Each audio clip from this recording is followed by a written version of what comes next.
What if you could do SEO smarter and faster?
Alright, we're back again with Rex Played the Apocalypse, and it will be the last one for the month. It's not, I'm not stopping it or anything, it's just basically, you already know, Mados is popping in. I say popping in, I'm just going to switch over to Mados just to remind you all. On Tuesday, we're starting Mados, which is Windows 3 series of games. So basically 3.1, 3.11, but I'm going to be doing 3.11. I'm just going to be doing games based on that particular platform. I also want to remind you all, if you want to take part, remember it's on just throughout May. Play games for those systems. And what was the other thing? Oh, make sure you got a title with Mados. And possibly if you can tag it as Mados as well, that'd be good. So that when we raid each other, that'd be great. So the kickoff for me is on the 2nd of May. Because I will be keeping Amiga Monday as much like I do with December. And that's just to kind of, so it's not all one thing, so it just breaks it up a bit, that's all. And that's why I do it that way. Plus I do quite like the Amiga. But yeah, that is coming. So what we got the camera on, we got the microphone on, and I need to turn on the machine.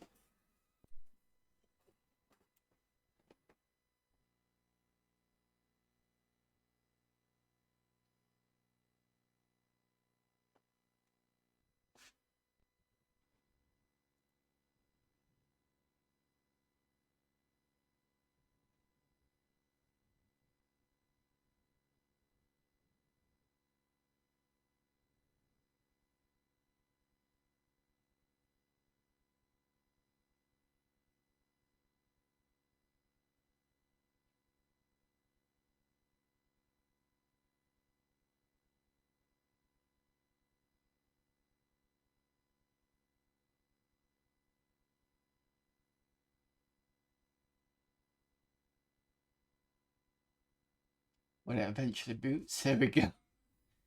Was a little bit worried, but it's fine.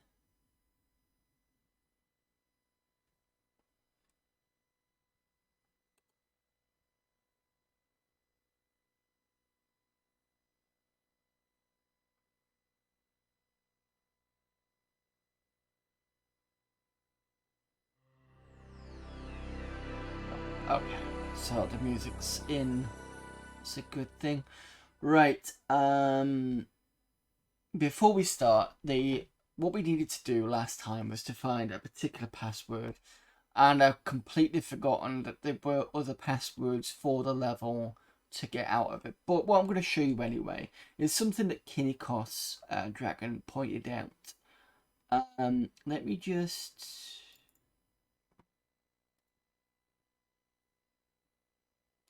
There we go. So this here is the text for text document. This actually says mellev1.pwd, and I could open this up and it's a text file. And I do remember the Kinikos Dragon said you could do, or at least some of the files were text based.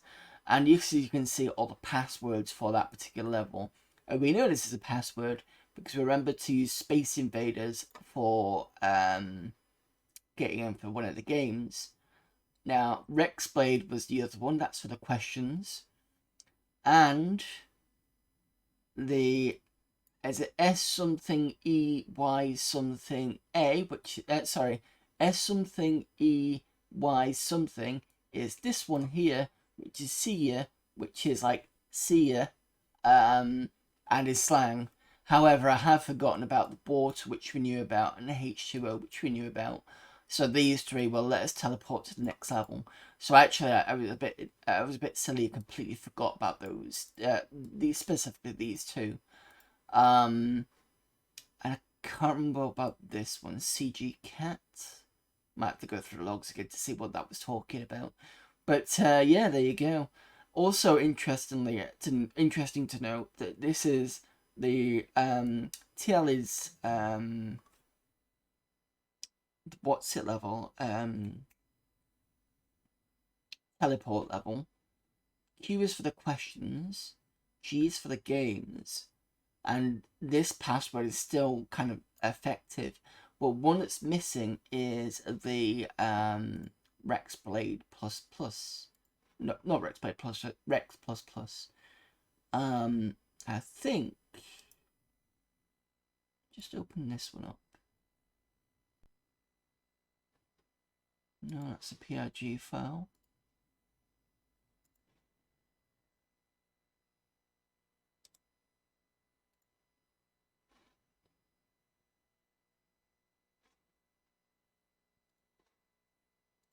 I'm exposing the stuff here, I do apologise.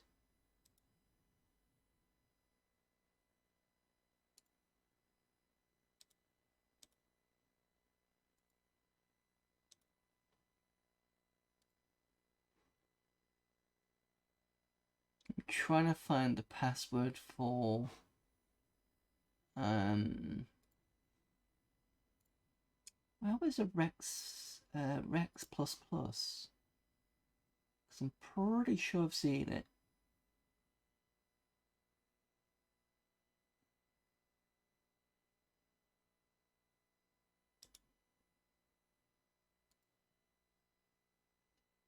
No, I don't know whether it's there or not. But I'm wondering also whether, because it's got QA stuff here. So what we got, Melev1 password, Melev1 QA, cosmology, the infinitesimal, and these are all the questions here. So yeah, it was pretty much all text files. But that's quite interesting. I'll have a nosy through it when we've done this section of that's about Polar Radiance notes. This particular, give me a sec, let me just turn this off. Yeah, I'll go back to this once we've done this particular episode and see whether there is the password for Rex++. And what I can do is I can see whether I can actually put in the Rex++ password in a later level and see if I can go back in and sort of access it. And if I can, that's going to be quite interesting, that I can be able to do that. But yeah, there you go. Right, let's get back into Rex Blade.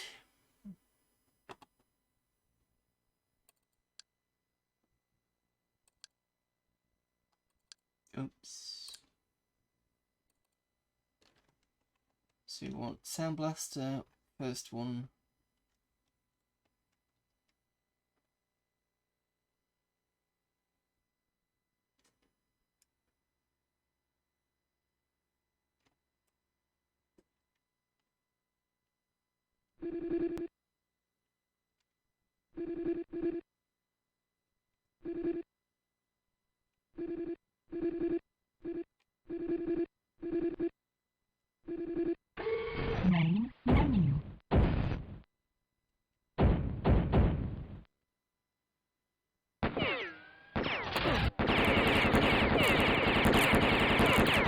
And obviously the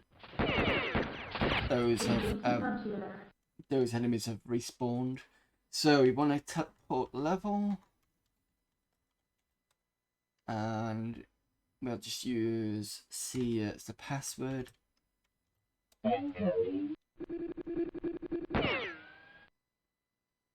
Level completed.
Oh, it's this one.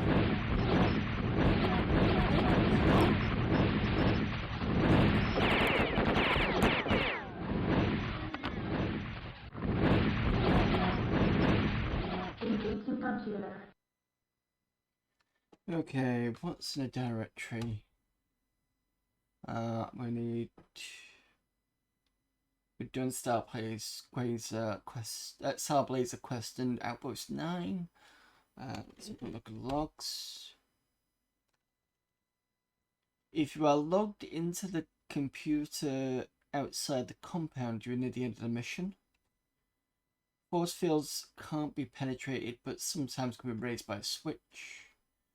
To open the big glowing door, you must activate 2 switches.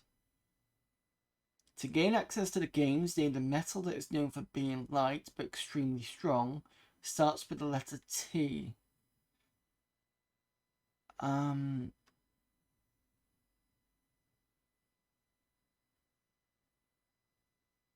Not sure on that one.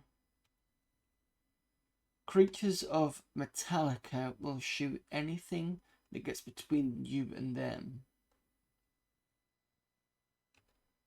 Computer terminal at a certain place. There are a lot of secrets in the area of the blue adenine key. When most metals get wet, this substance forms on the surface.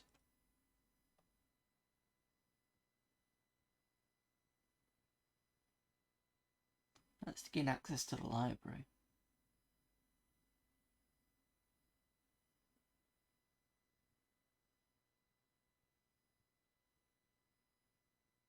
Not rust, is it? Possibly. There are 3 weapons to find: rocket launcher, HVP, and double machine gun. I think I've got most of those anyway. To gain access to the library, metal is known for its ability to allow electron flow. This is why it's a good conductor, I think that is. Although the rockets are powerful, you don't have very many, so use them wisely. To gain access to games, name a very valuable metal that is yellow in colour. Would that be gold, possibly? Not sure. You can often dodge fireballs by strafing left or right with Alt left and Alt right, fair enough. To gain access to the teleporter, one of the few metals that is a liquid at room temperature starts with the letter M. That would be mercury. If you are stuck in a maze, then try making a map. Illuminated floors may be hidden switches, but activating them might have effects elsewhere. Computer terminal. To gain access to the teleporter, most gold is 14 karat. What is a symbol for pure gold? Oh, that's an interesting one. Another computer terminal. And another computer terminal. Right, okay. So, don't want a teleporter.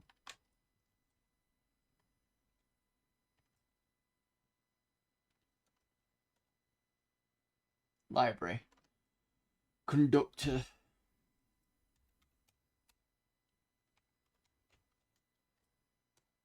There we go. So we're still on the cosmology in the infinitesimal. And which galaxy is part of the constellation Andromeda? The Sombrero Galaxy, or M104, the Whirlpool Galaxy, or M51, the Milky Way Galaxy where we live, or Galaxy M31 2.3 million years away. Andromeda.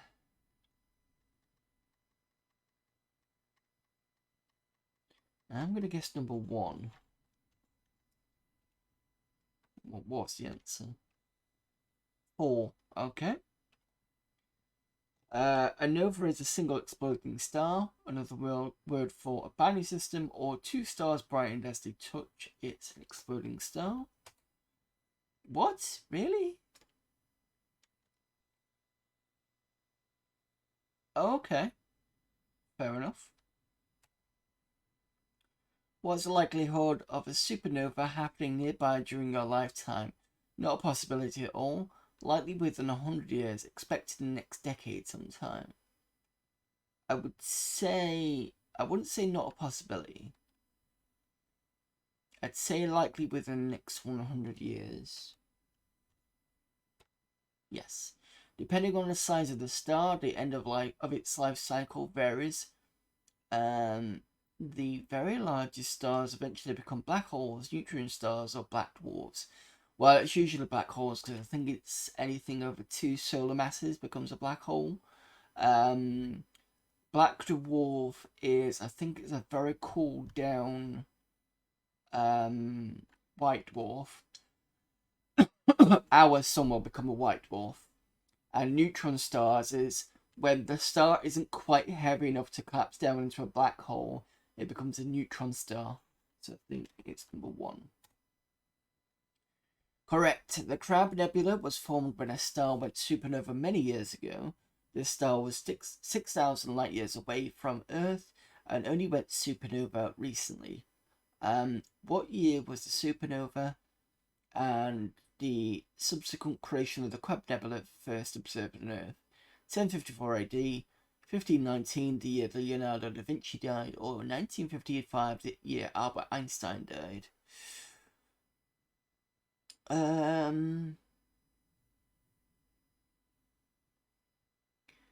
I would argue it's 6,000 light years away.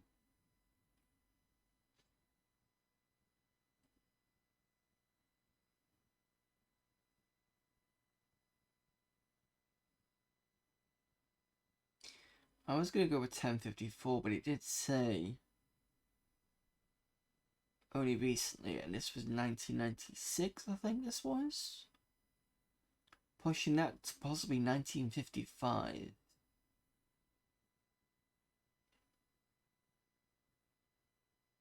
Because all I'm thinking of is how long it takes the light to reach us after it exploded.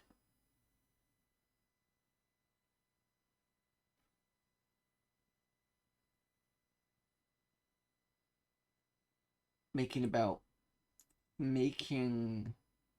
40 years a bit too soon.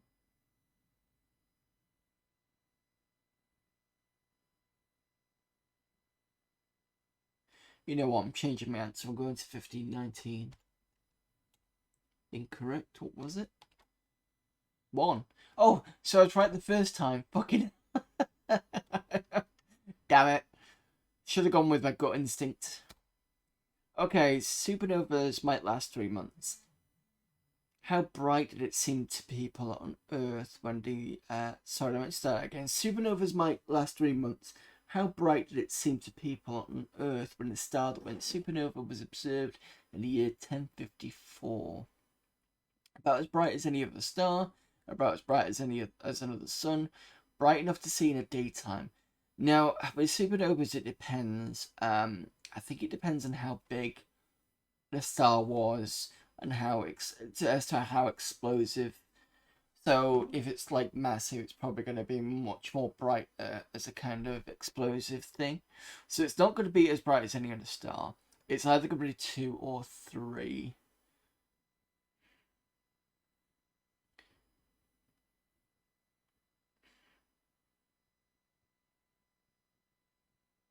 I mean, it could be argued it could be 3. But again, like I said, it depends on how big the star is originally. I'm going to throw caution to the wind and I'm going to say 2. What was the answer? 3. Okay. Quasars are perhaps the biggest mystery, even more than black holes.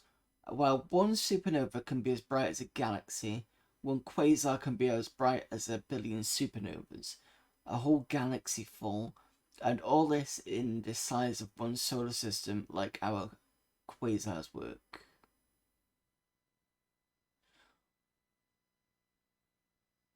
One, they don't have a clue. What's the fucking point in this question if you're only going to give me one answer? And that doesn't even make sense anyway. Quasars are perhaps the biggest mystery, even more than black holes. While one supernova can be as bright as a galaxy, one quasar can be as bright as a billion supernovas. A whole galaxy full, and all this in the size of one solar system like our quasars were ? I think I've only just worked out what quasars are. And I think it's to do with, so there's quasars and there's blazars. And with the black holes, depending on, so, excuse me for doing this, but like black holes have like a jet that comes out like kind of here and here. You'll see them, you know. So blazars are when the jet's like right on Earth. So it kind of like, it's coming this way. Whereas quasars is kind of like if it's kind of this way, I think, or just like kind of doing that sort of. I think that's how it goes. But they've only just worked that one out recently. So in '96 they didn't have a clue. Come on. That was unfair. I didn't even see what the other two were. Jesus. Are there planets around distant stars? Yes, for sure. No one seems to know. Experiments say yes, but who knows or no.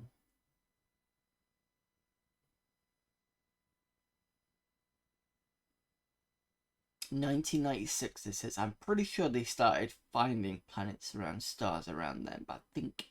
What did they? Sure, there was...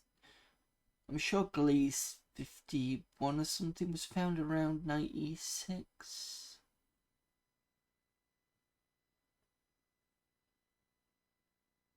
I'm going to go with 3.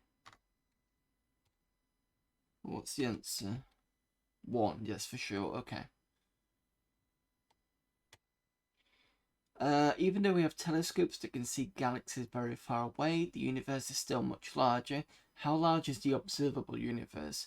About 1.5, about 500 million light years, about 10 billion or tens of billions of light years. I'm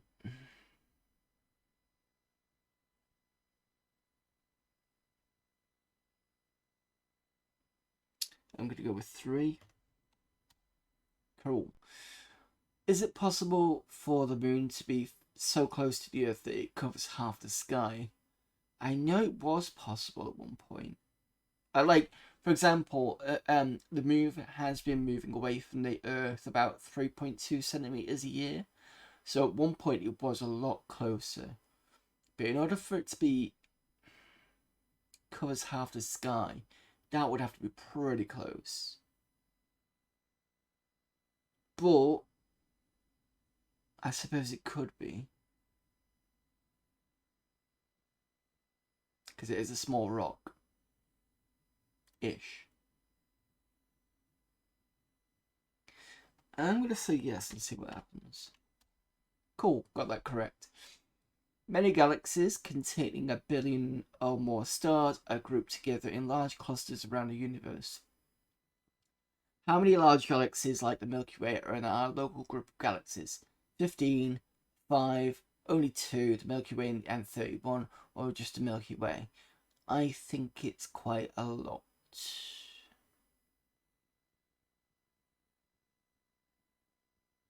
I think it's 15. No? 3. Okay, fair enough. The surface of the sun is only about 6,000 degrees, cool compared to the interior of the star. How hot is the interior? 20,000, 100,000, 10 million, or 40 million degrees? I think it's really hot inside, so I'm going to go either 3 or 4. I'm going to go 3. 4. Ah, it's almost there. Atoms are made up of protons, neutrons, and electrons, but is it true that atoms are mostly just empty space?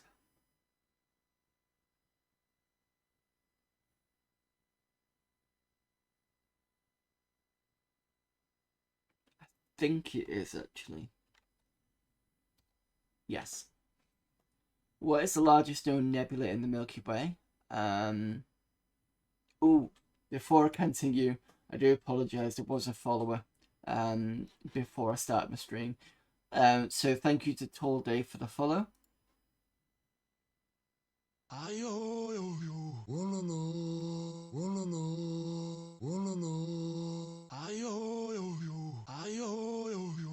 Sorry, I completely forgot about that. I was going to do it before I started, and it's just like... Anyway, there you go. Thank you again for the follow. What is the largest known nebula in the Milky Way? The Trifid constellation Sagittarius, Pleiades in the constellation Taurus, Rosette Nebula, the Orion Nebula, Crab Nebula, or the Veil Nebula?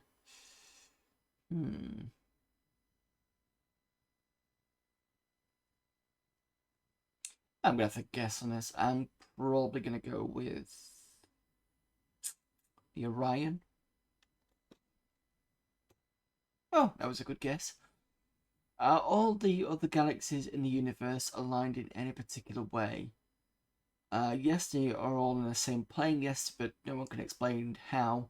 No, they're arranged at random.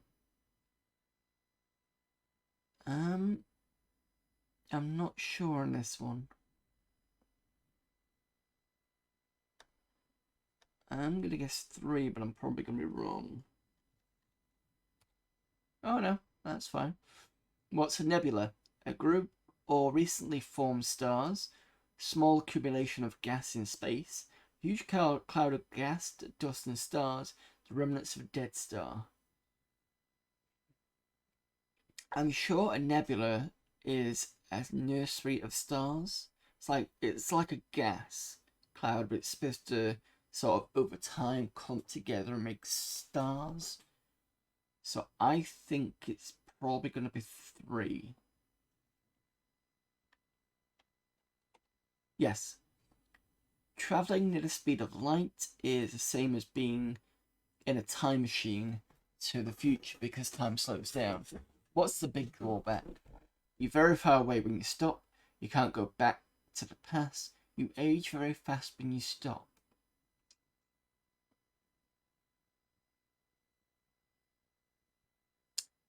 I think it's 2. Yes. A lunar eclipse occurs when the sun aligns behind the moon. I think that's correct. Because galaxies are so large, we often see one side as it looked thousands of years before the way we see the other side. Does this affect our attempts to study galaxies? Yes, it makes measurements look wrong. No, the difference is a minor one. I think it's yes, actually. I think it does make things look wrong. No? Okay, fair enough. How many times has the sun orbited the centre of the Milky Way? 250 times, 1,000 times, so it's not made a full orbit yet.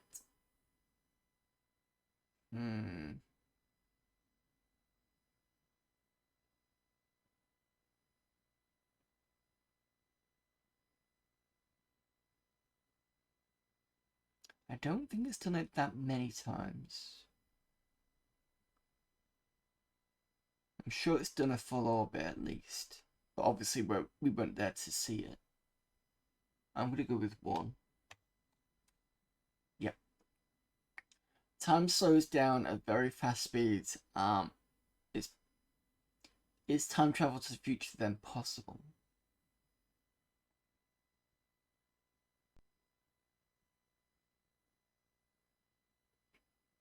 I'm going to bring it and say yes. Okay. What is the largest known galaxy containing up to 100 trillion stars? M87, some 40 million light years away. The Milky Way galaxy, the Milky Way, M31, our local galaxy cluster, or Galaxy Centaurus A?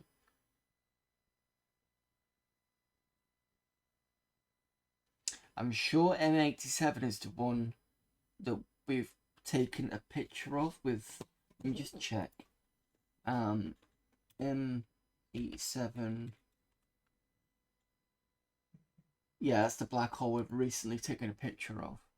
So I'm going to say 1, because I think that's pretty big. Yeah. How long does it take for the new Milky Way galaxy in which we live to complete just one rotation? 1 Earth year, 100,000 Earth years. I think it's a million Earth years or 250 million Earth years. Okay, so the previous question,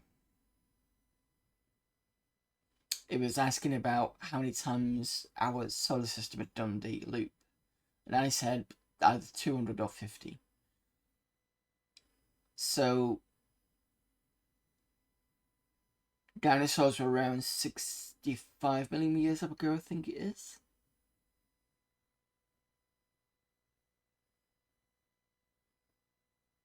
Was that 2.5 million years? I'm not sure. 250 million, possibly? Oh. It's either going to be 3 or 4.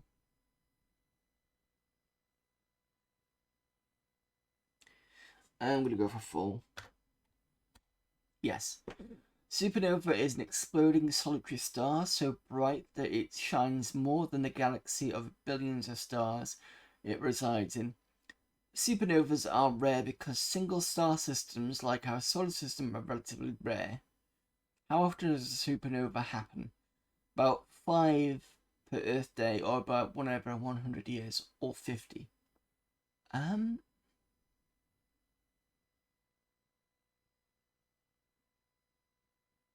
don't think it's that common, but I think it's occasional. I'm gonna go with 2. There's a 3. It doesn't even tell me what 3 is. Well, that was a good guess. Many scientists believe that space and time began in a huge explosion called the Big Bang. How long ago is this supposed to have happened? 5 billion, 15 billion, or 100 billion years ago? I'm going to go with 3. Which one is what? It's 2, 15 billion. What type of star system is Sirius or Barnard star, the second closest star system? A single star, a binary star with 2 stars, or ternary with 3. I'm pretty sure Barnard star is a binary system. In fact, if I remember rightly, binary systems are quite common. Oh, it's not. It's a single star system. Okay, fair enough. Some stars are actually more than one sun, very close together, appearing to us here on Earth. Let me start again. Some stars are actually more than one sun, very close together,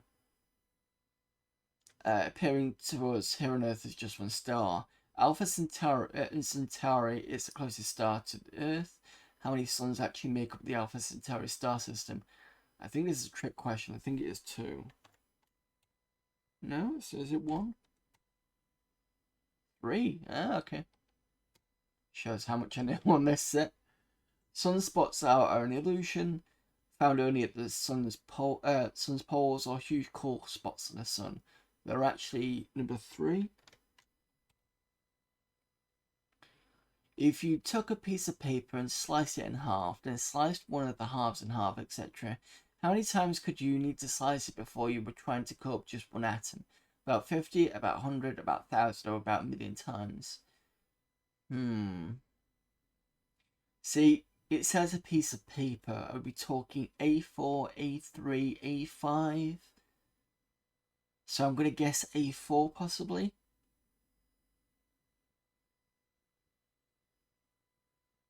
Maybe I'm going to go about a million times possibly on that one. No. 2, about 100 times. Even though it's impossible to travel the speed of light, can you go faster than the speed of light, theoretically speaking? Of course, we're talking about 96 here. I think it was...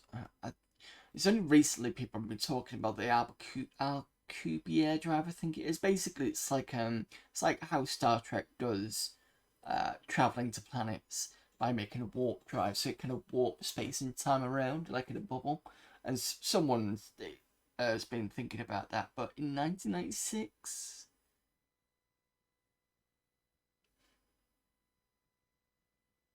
I mean, I suppose you could argue wormholes might do it. Let's go yes and see what it says. Yes. Many galaxies belong to clusters of galaxies, all in the same general region of space. How big are the largest clusters of galaxies? 10 galaxies in the largest clusters, thousands of galaxies in one cluster, millions of galaxies in one cluster. Not sure on this one.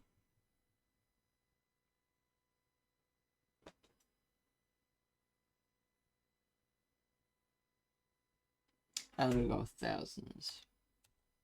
That's correct. In the Earth's solar system is not an arm. The Earth's solar system is not in an arm of the galaxy, but lies between the arms. Eventually, it will re-enter an arm because the speed of the arm's rotation is faster than that of the sun's. Which arm did we exit about 1,000 light years ago? The Orion arm, the Perseus arm, or the Sagittarius arm? I'm leaning towards Perseus as a guess. What was the correct one? I bet it's Sagittarius. No, it's the Orion. Okay. It was the Orion arm. Fair enough. The only natural element in the universe is hydrogen. Everything else is either produced in a star or from materials left in the aftermath of a star. How then do we know the sun is at least the second generation of a star? We see gas from the first supernova, Earth elements other than hydrogen.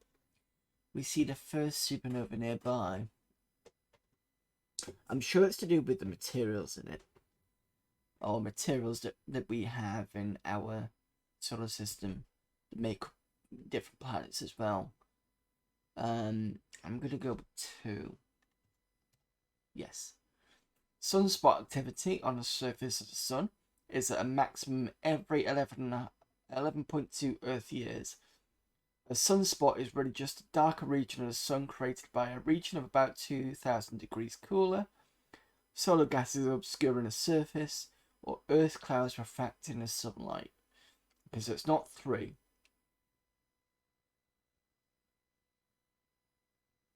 I'm going to go with 1 because it's supposed to be cooler and... yeah. The sun and all the other stars pass in and out of the spiral arms of the galaxy during their long 250 million year orbits. Are the sun and planets in our solar system still one of the arms? I think we're on plain empty space because that's what it said before. Oh, right, give me a sec, I just need to nip out a minute.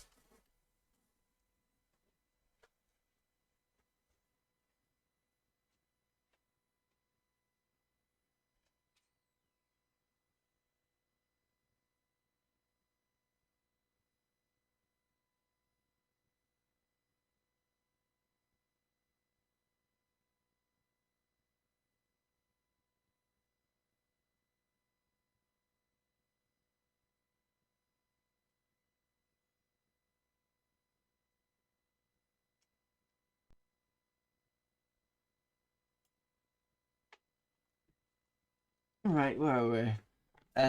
Several technologies listed below theoretically can detect a planet in another star system. What is the secret that makes it possible for us to detect planets using technology available today? Infrared technology can see planets. A star wobbles in the planet's gravity. Stars can light up a planet. Now, 2 of those I think is possible. I don't know that's the first one.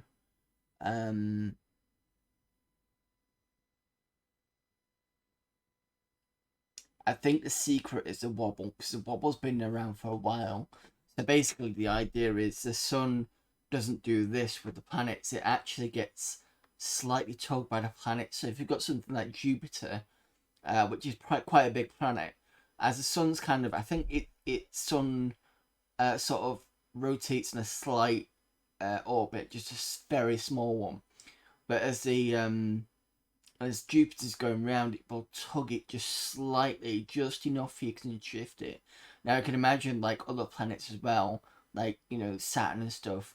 So as Saturn's pulling it over here, sometimes Jupiter's pulling it out here, so we can kind of like see it doing this almost. But that's what it means by the wobble. But I believe it's a star wobble.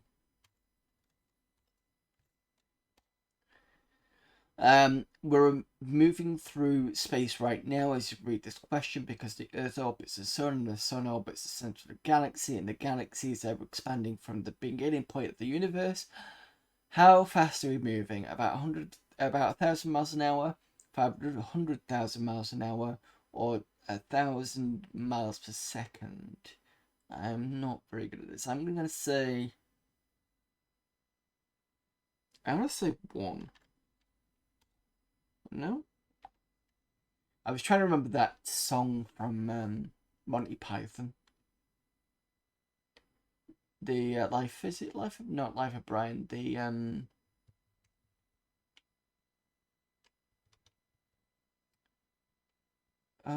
what's it called? It's the other one. Meaning of Life. The one where this guy's talking to one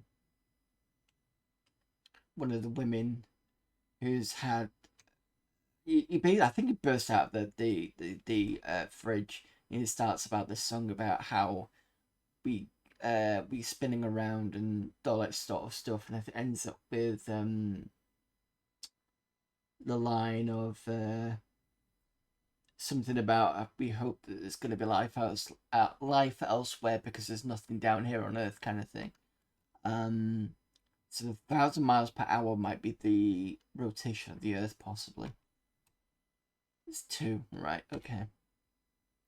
I got 22 out of 37 done correctly though, so that's over half, I'd say. So 3, 30, 15, 7.5 is 4. It's 90. Yeah, I think I've done fairly well on that one. Right, so we can exit. Get back to shooting stuff.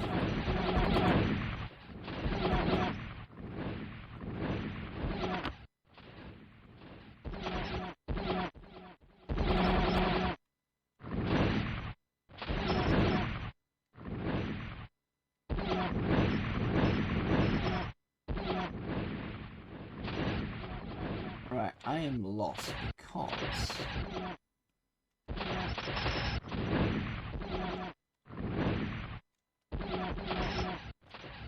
there was a corridor that we can turn right on, and I can't find that corridor again now.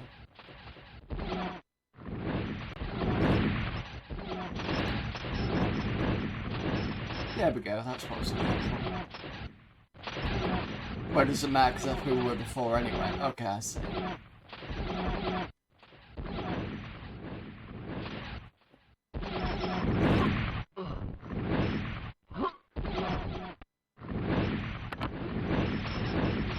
Yes, that's nice.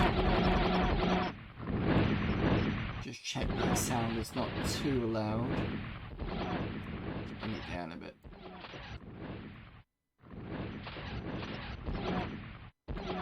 Okay, that's better. So what have we done?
Yeah, that's the other one.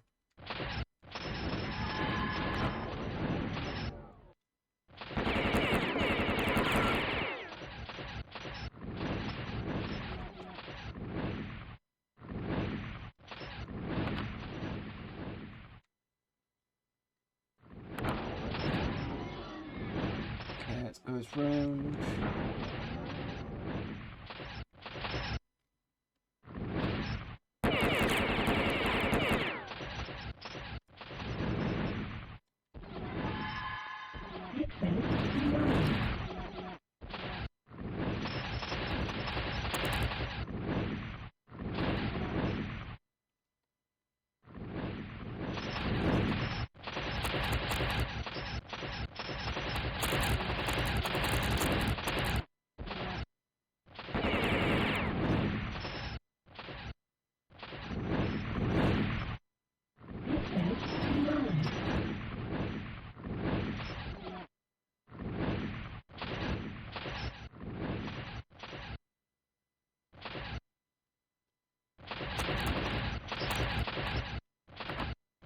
Aha.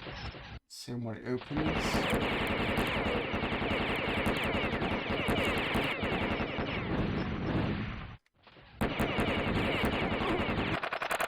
Oops.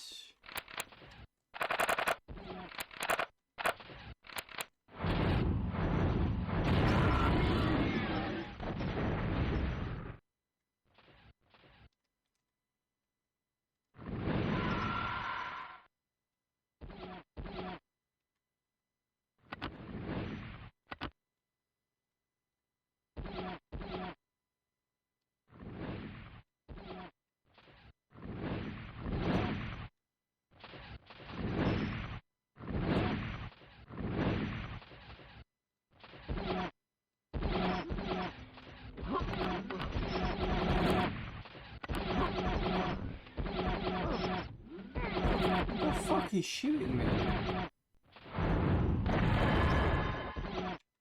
Okay, that was weird.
hang on, what's this?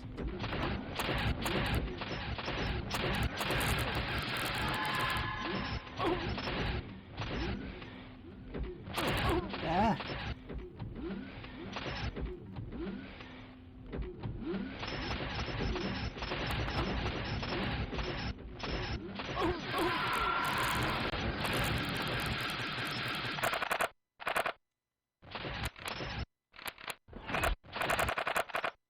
Fuck's sake.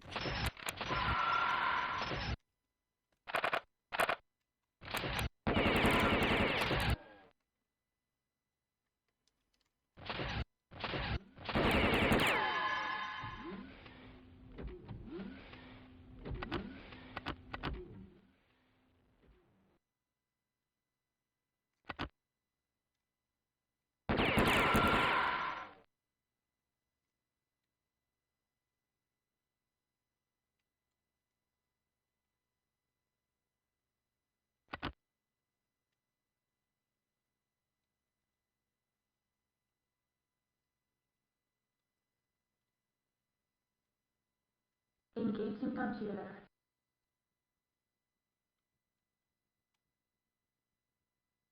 Okay, this is just a general one. There's another. That opens that.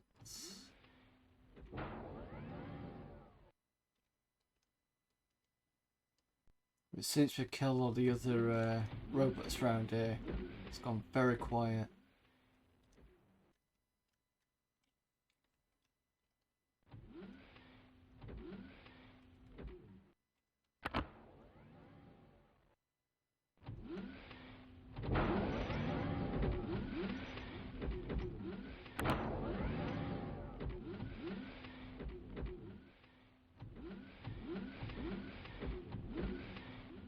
Engaging computer. Teleport level, right, okay. What was the logs?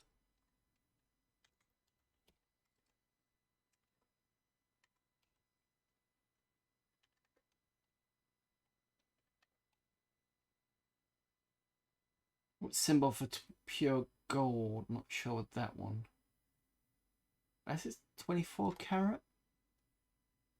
Not sure. Okay, at 17.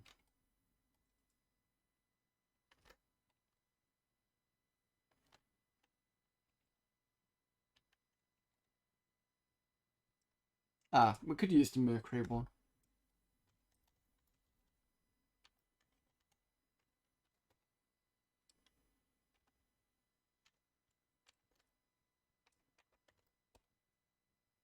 Oh, for...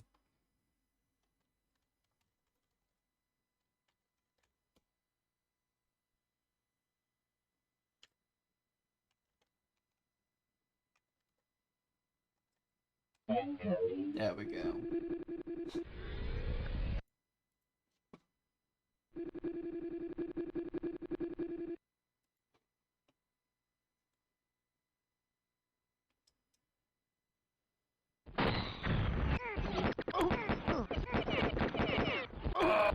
Jesus! From the... Break off the bat?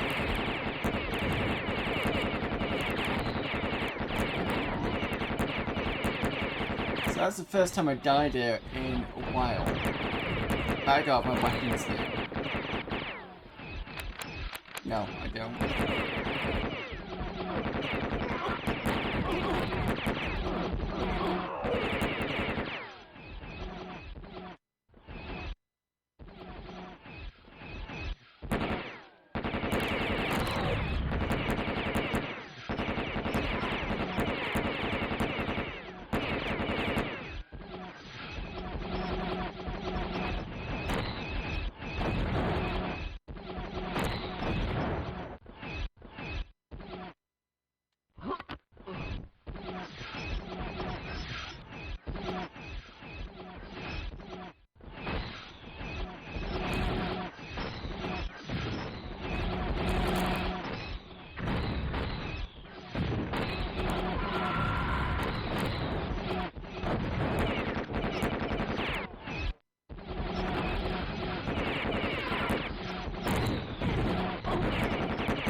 gotten really difficult really quickly.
Okay.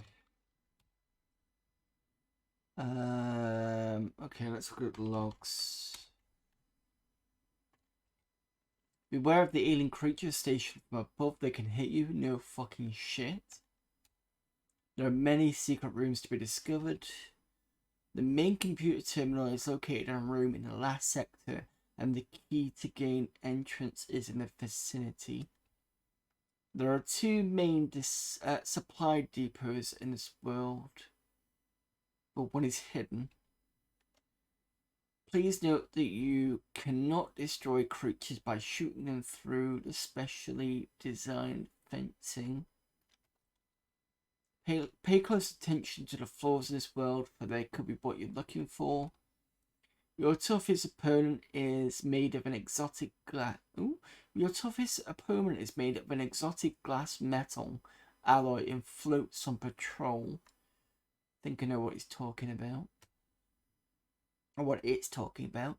Somewhere there is a killer blaster weapon you might want to get your cyborg enhanced hands on. In the beginning, X marks the spot. Beware when entering hangars and buildings. Creatures like to unload unwanted guests. Secret areas are throughout the alien compound. There are only two main computers to access, and you are using one of them.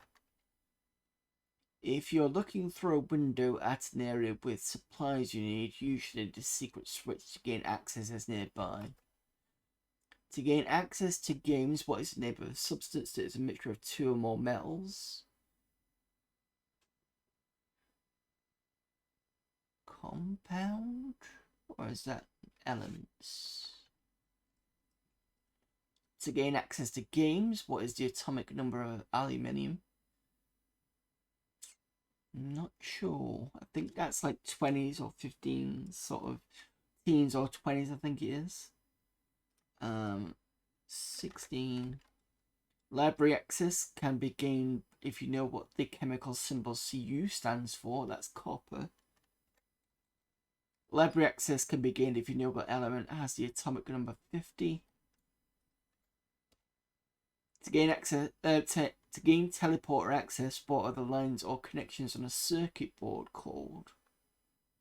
I know what they mean. I'm trying to think of. I can't remember that one. To gain teleport access, what is the material used in an incandescent light filament?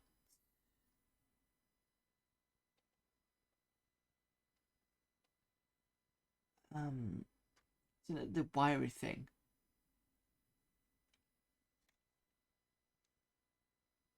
Can't remember that one either. That's fine, we'll get around to that. So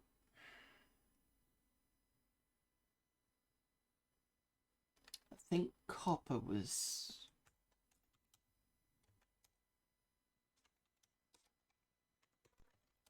There we go. Back to cosmology and the infinitesimal.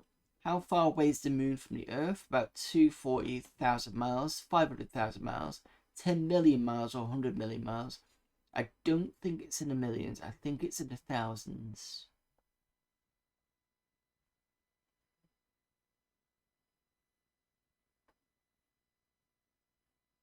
I think it's 1, but I could be wrong. Yep. Escape velocity is the speed you must travel to leave gravitation influence of Earth. This means you would go on to outer space forever. How fast is escape velocity? 1 meter per second, 1,000 meters per second, 11,000 meters per second, or 1,000,000 meters per second.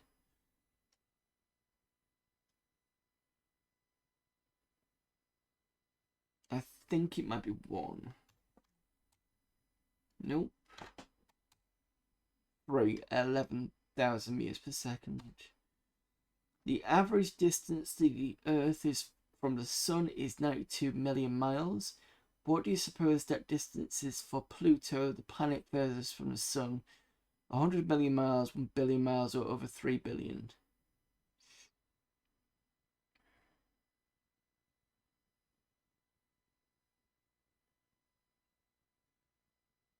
I think it's 1 billion. Incorrect. What are we on? Over 3 billion. Okay. How small can a black hole be? As small as the Sun? As small as a big planet like Saturn? As small as a tiny planet like Pluto? Or tiny, maybe just a few miles across?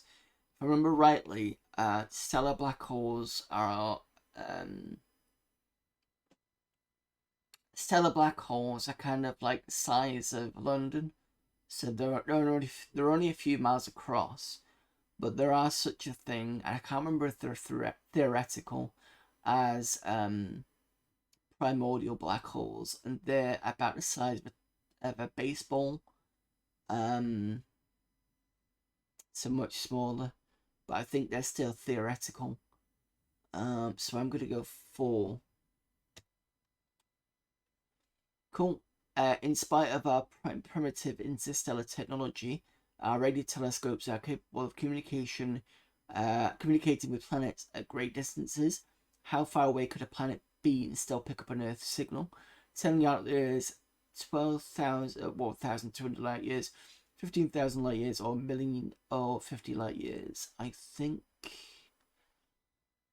if I remember correctly, I think after a certain amount of time, doesn't radio peter out or sort of degrade? I don't think it's that massive amount.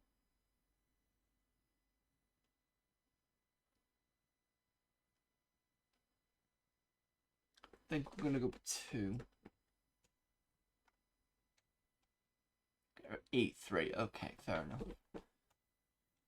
How big is the average comet? About the size of a baseball, about the size of an aircraft carrier, about half a mile across, about the size of a large city. Average comets. Comets would be the things that come in from the Oort cloud, which is all like ice and stuff.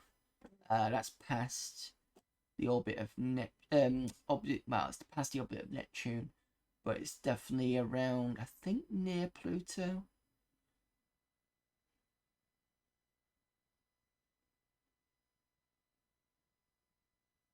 I think I'm going to go with the aircraft carrier. What's the real one? 3, half a mile across. Okay.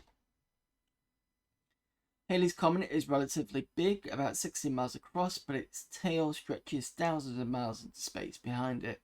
What's the tail made of? Evaporating ice as it nears the sun, dust pulled by other planets' gravity, or dust randomly flying into space. I think it was number 1, but I think it's a combination of that and dust, possibly. But I'm going to go with 1 anyway. Correct. How long does it take light to get here from the sun? Gets here almost instantly, about 8 minutes, a month, or 7.6 years. I know the answer to this one because there's a question that basically says, or there's a point that basically says, if the sun stops producing light, like right now, it would take 8 minutes for us to see that effect. So it's going to be 2. How many large continents exist on the planet Venus? 1, 2, 5, or 7? Not sure on this one. I think Venus is the one that has tectonic plates. I'm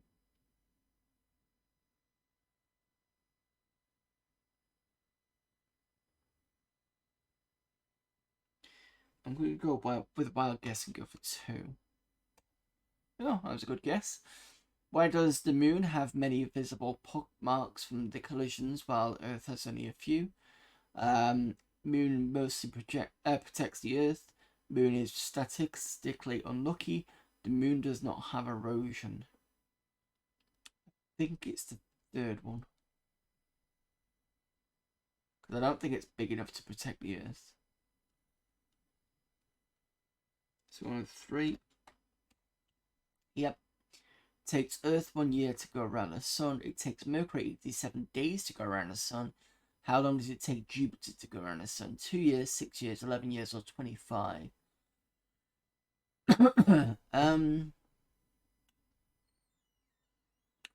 I'm going to push between 6 and 11.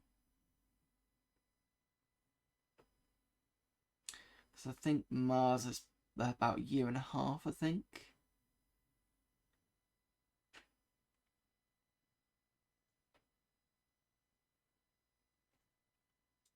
Considering the distance between, because we've got Mars, asteroid belt, Jupiter. I'm going to say 11. Yeah. If the diameter of the Earth is 8,000 miles, what's the diameter of the Moon? 200 miles, 2,000 miles, or 4,500 miles? So the Earth is much bigger than the Moon.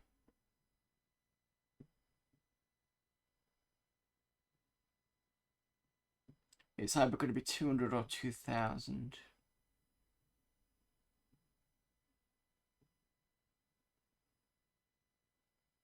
I'd say 2,000. Yep.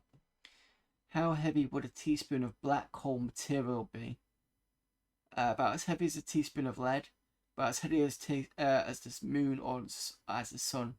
Yeah, it's basically about as massive as the sun, I think. Oh, it's not. Okay. It's 2. Okay, fair enough. Fine. How large is the largest single radio antenna on Earth? 1,000 feet across, 100 feet across, so about 50. I think it's either 1 or 2. I'm gonna go with 2. Nope. It's 1. Okay. How many stars are there in the Milky Way, our own galaxy? About 1 million, 1 billion, 500 million, 500 billion, or 1 trillion?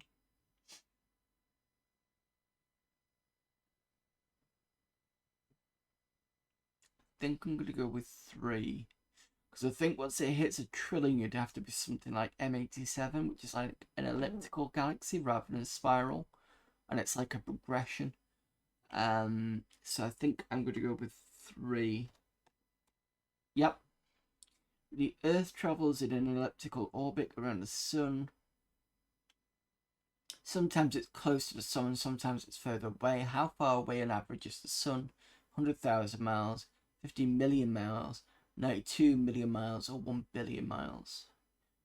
If I remember rightly, there was a previous question that said it was something like 98,000 miles.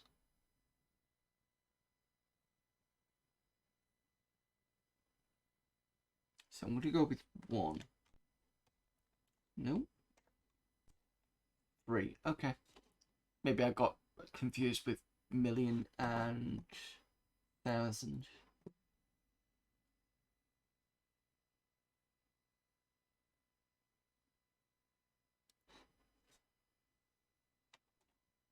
Do black holes really exist? We don't know, but we think so, yes or no. Bearing in mind this is 96. I can't remember whether they were theoretically possible. Or we'd seen some.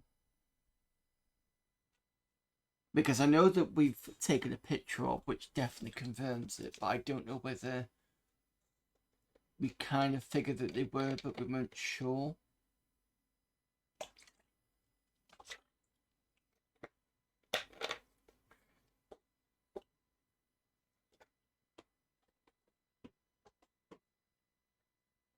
I'm going to go with 1. Yeah, okay.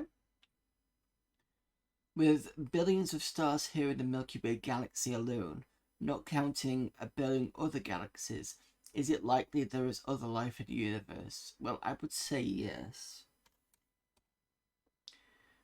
Space is mostly empty, but there is still much out there. How many stars exist within just 100 light years of Earth in any direction?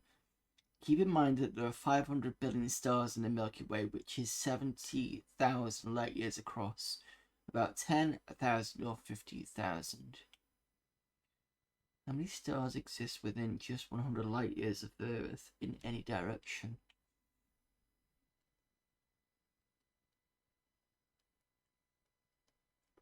So 500 billion stars within 70,000 light years.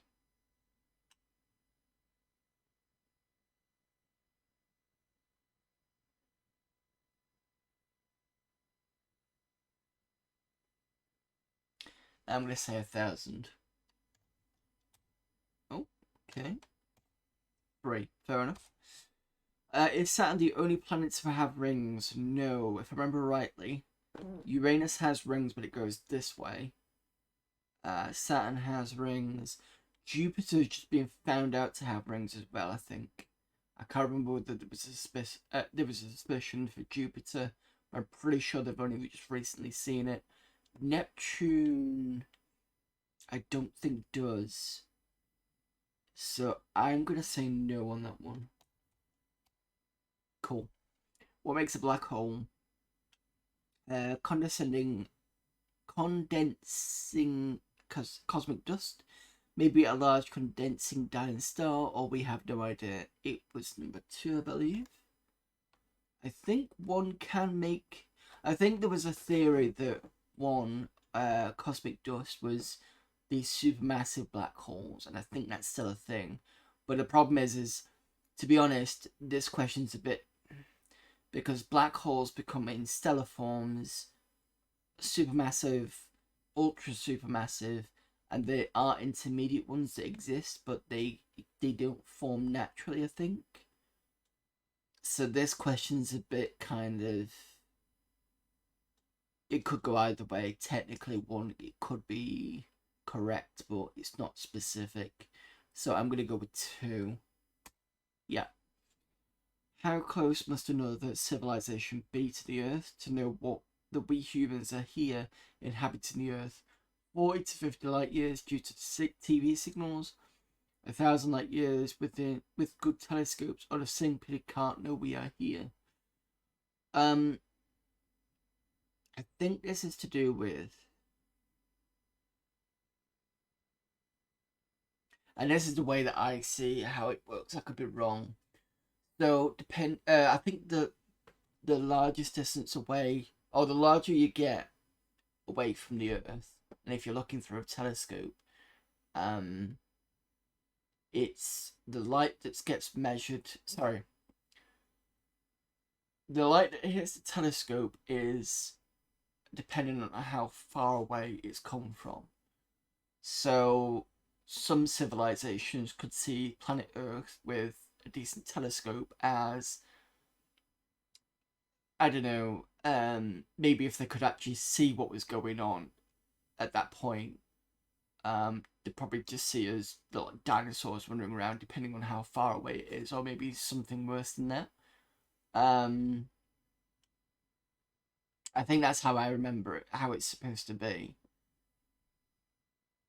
So the closer you are, the more likely you're going to see what we're doing kind of currently. I'd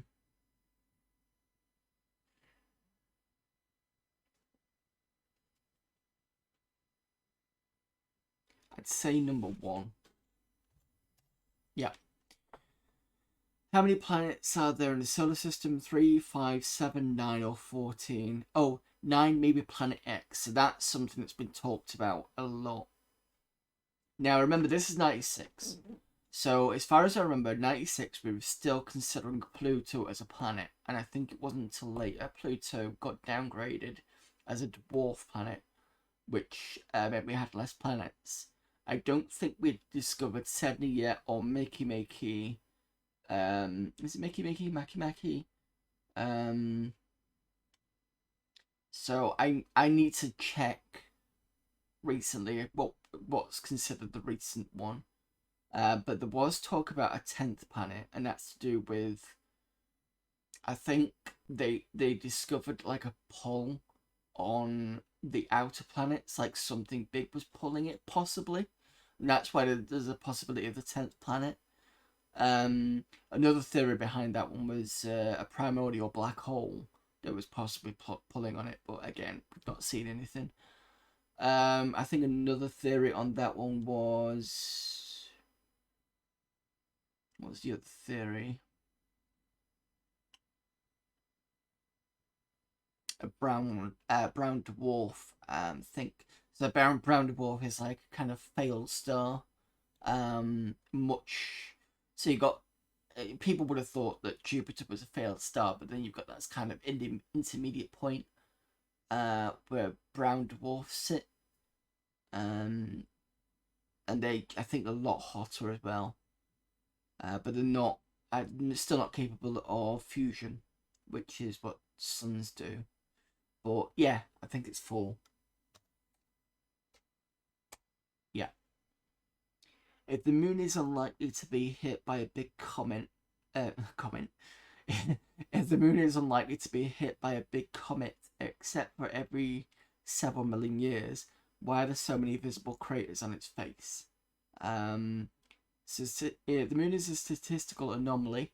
The moon has a strong gravity, or it's very old.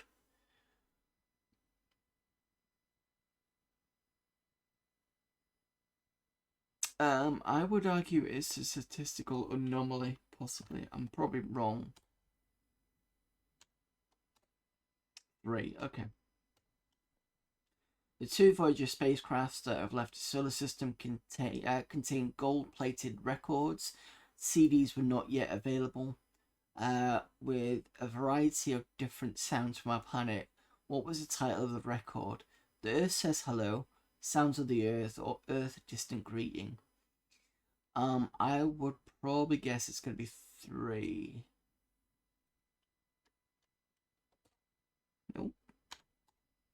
It's 2, okay. Why they're called black holes? Because light can't escape, because they are black in colour, because we've rarely seen one. Well, I think even then it was basically like couldn't escape. So I think that's the case. Yep.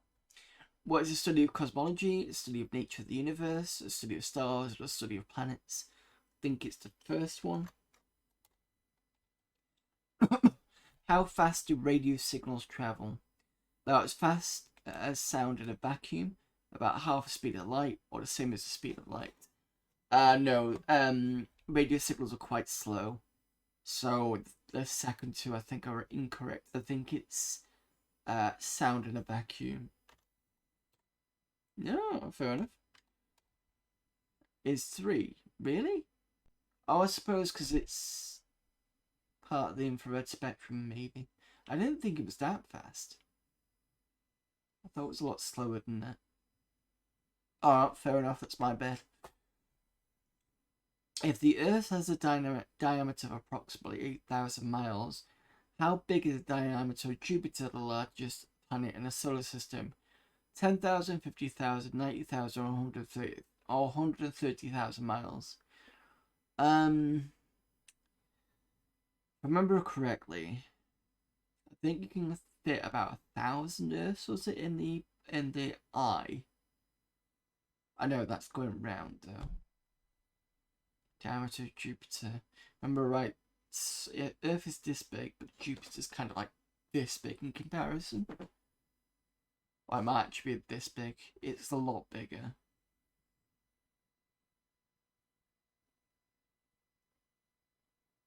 I mean, if we round that up to 10,000. We can eliminate the first one anyway.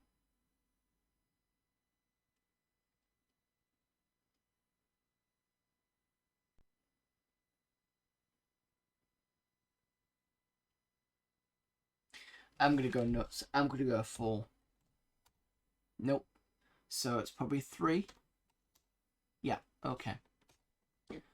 How often on average will the Earth be struck by a large comet? Once every 150 years on average, once every billion years or so, or no one knows for sure. I think it's every billion years or so. Yeah. How much faster is light than the fastest Earth spaceships? Light is 1,000 times faster, 10,000 or 1,000,000. Bearing in mind that this spaceships use... are we talking about... We're talking about spaceships, so we're talking about Columbia.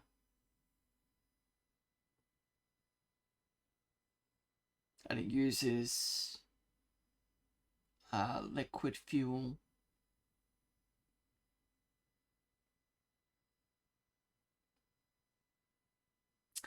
I'm going to say 3. Nope. So it's got to be 2 then. Yeah, okay. What is escape velocity? The speed to leave Earth's gravity, speed of sound, sorry, the speed of light, or the speed of the spatial. That's the first one. What are comets made of? They're made of ice, just gas, made of iron, or no one knows for sure. They're made of ice. What is a black hole? A singularity in the space-time continuum, a hole to some other place, an area of hyperdense matter, or a star that shines black. It's not the fourth one. Although I think Star Trek calls black holes black stars. A hole to some other place. Yeah, that's a theoretical idea because it's because nobody knows what's inside a black hole, or they have an idea what's going to happen if you fall into one, but they're never sure. And there's one called I think it's a Schwarzschild black hole, where there's a possibility you could end up on the other side. But generally I think what people say is that you basically get spaghetti-fied, so you basically get ripped kind of into billions of pieces. So it's gonna be 1. Singularity in a space-time continuum. Large comet hitting the Earth millions of years ago was rumored to have caused extinction of the dinosaurs. Is clear-cutting of rainforest just as bad as a comet collision? That's a bit of a weird question.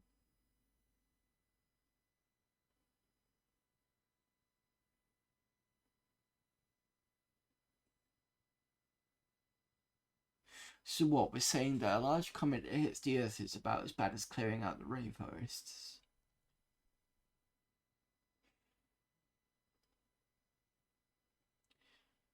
I suppose we're talking about extinction rather than power. I mean, I suppose you could argue maybe yes. I'll go with yes and see what it says. Okay, it's true. Edmund Halley is the astronomer that Halley's comet is named after. It was named after Halley because Halley was the first person to predict the comet's return to Earth while calculating how long it had been gone between previous visits. How long does... Don't know. How long does it take, I think? 3 years or 48 years? I think it's going to be 48. I don't think it's regular. I couldn't even see the third question anyway. Right, well, that's unfair. 22 out of 36, so I'd say it's not bad. Right. Oh, and we've crashed. That's unfortunate.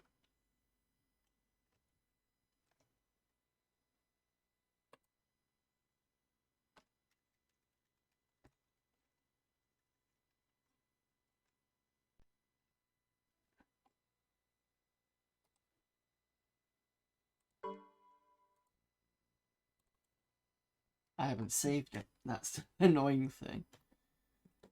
Ah, fine. I just have to slam my way through it.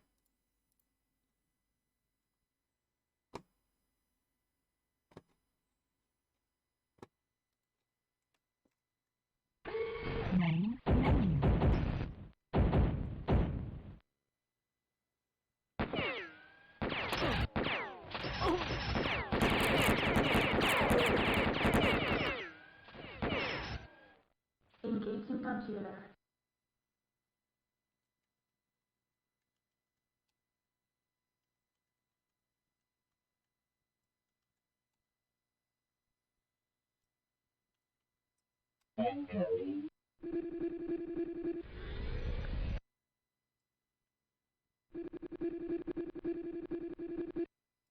Right, so I need to slam through this one.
Where's the secret thing going?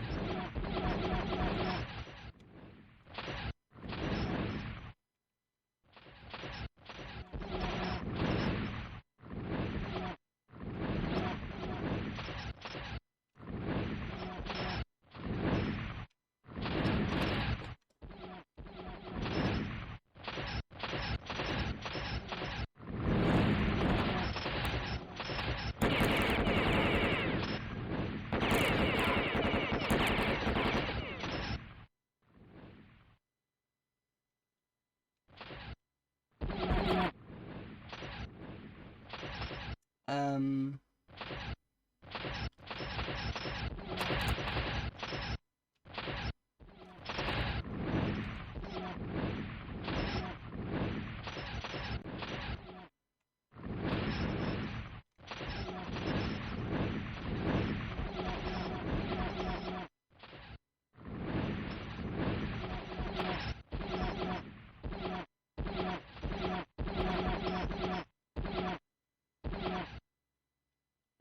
Oh, here we go.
And everything goes quiet.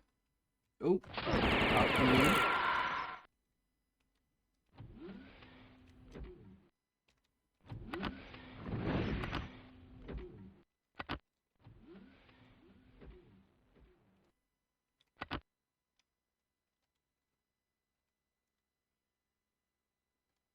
I think that's it now.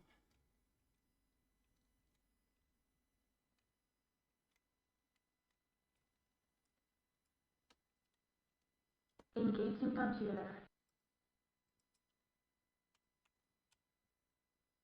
Not here.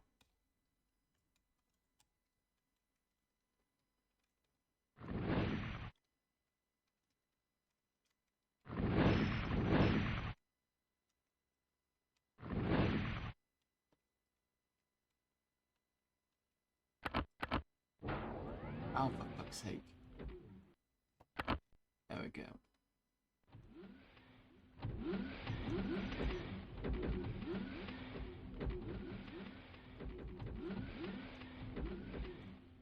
Now, where's the...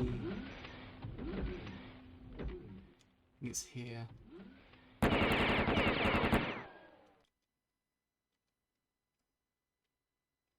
Is it? There's an area that I couldn't get through. I don't remember where it was.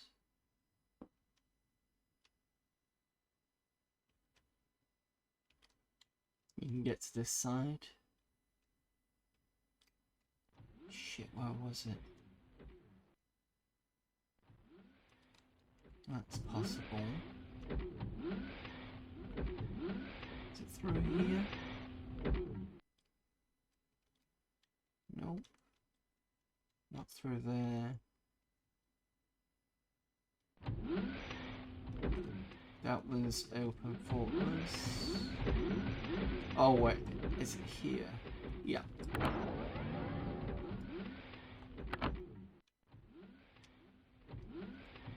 Engaging computer.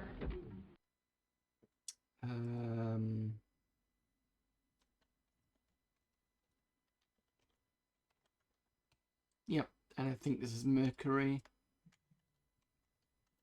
And I'm going to save after this.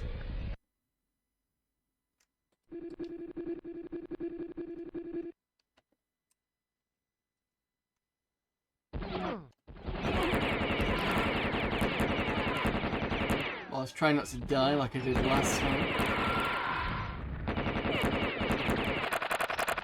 Shit.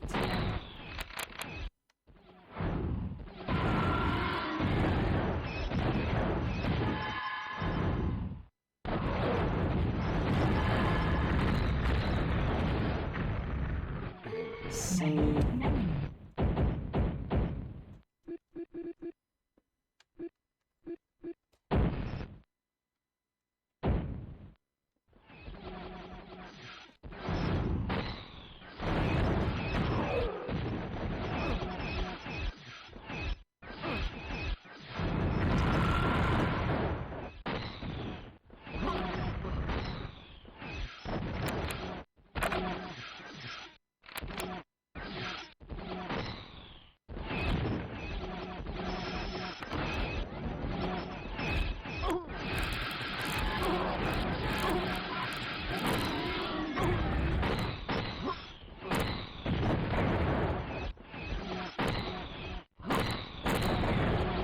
Engaging computer.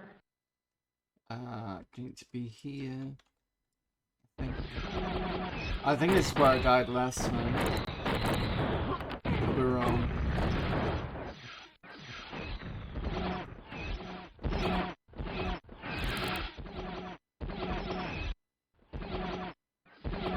I say died, but the thing fucked up last time here, I think.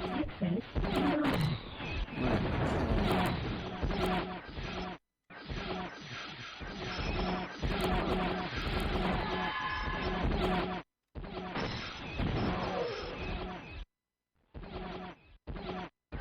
Problem is, there's so much noise going on, I can't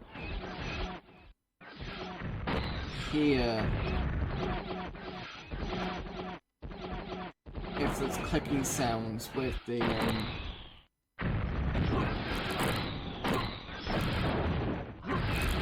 I haven't got there either.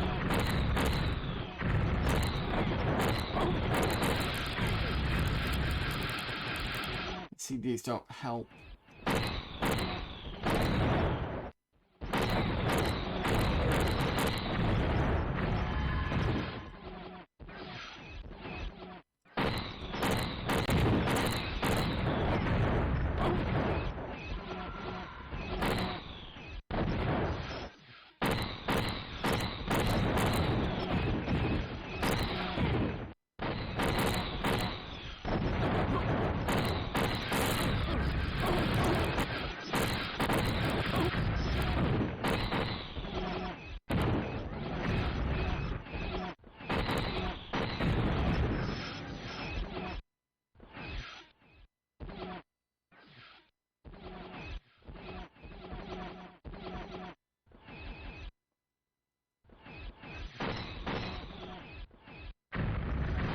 See, it says X marks the spot. Nothing.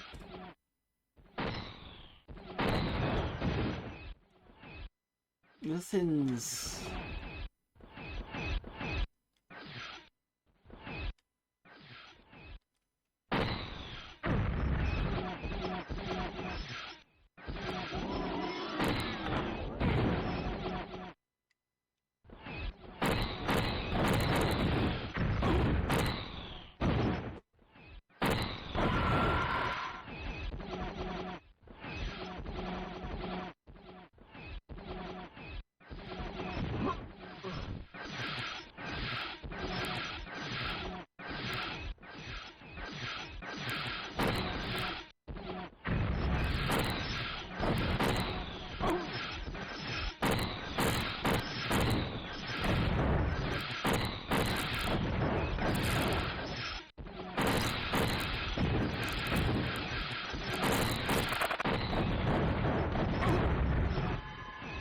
Nothing.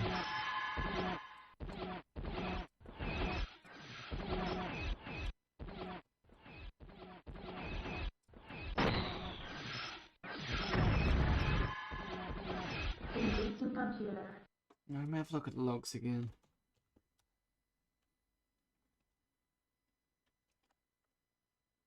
Many secret rooms to be discovered.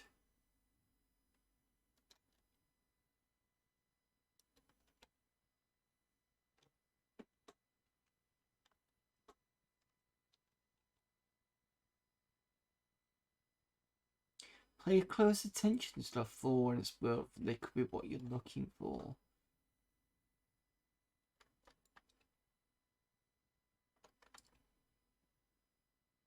You see, this tells me nothing. In the beginning, X marks the spot, yet so what?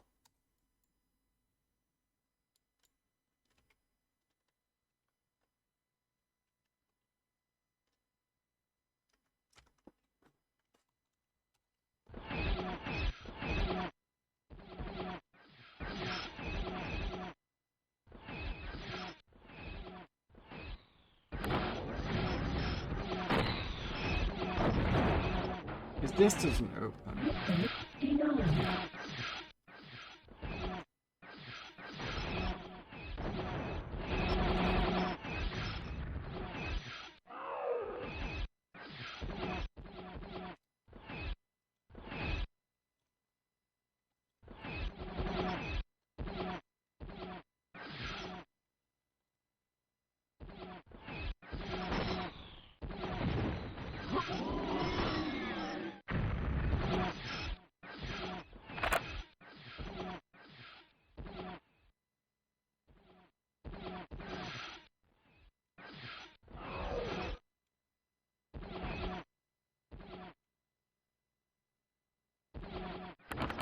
Oh, okay.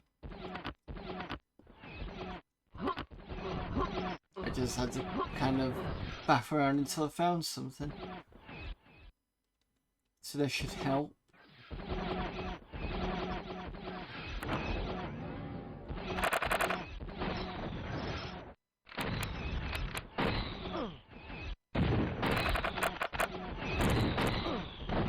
Right, I need to back off.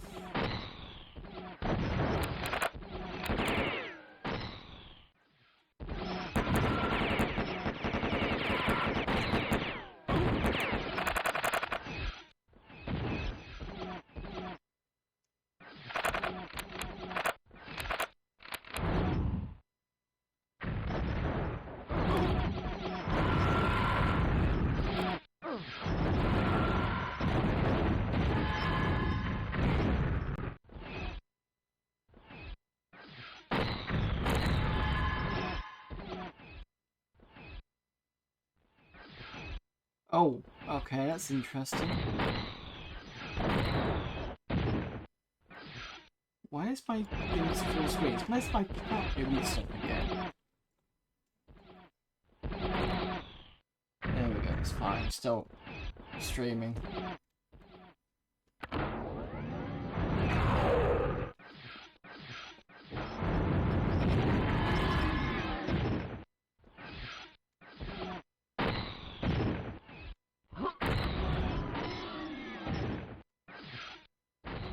Yeah, my cat, if you didn't know, likes to lie on the keyboard.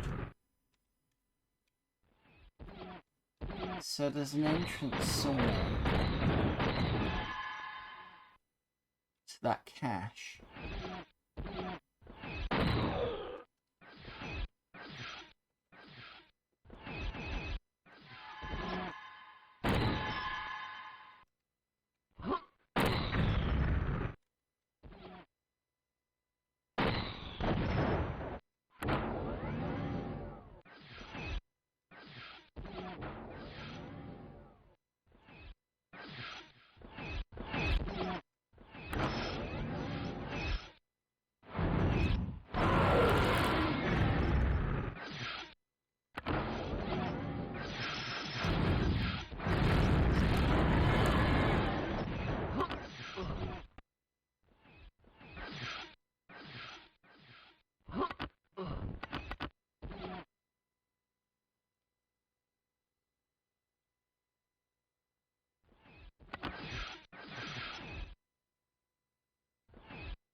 Nothing's happening on that floor.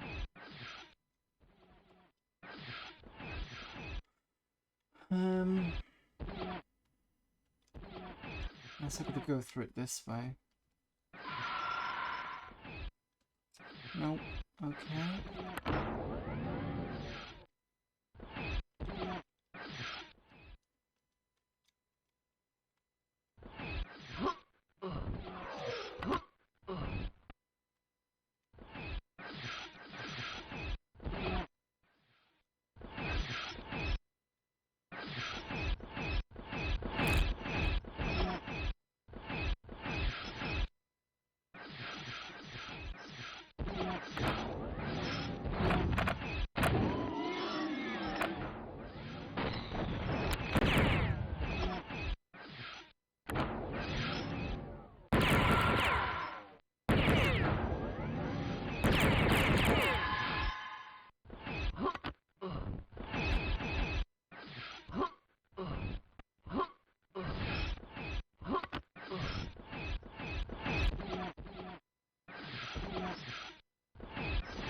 Nope, nothing on that.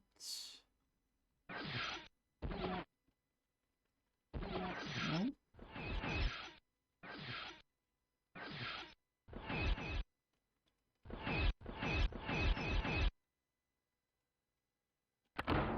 Flashing lights don't seem to work as well here.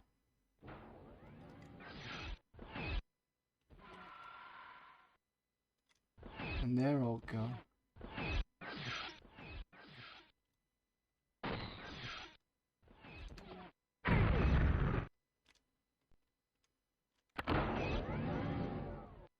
And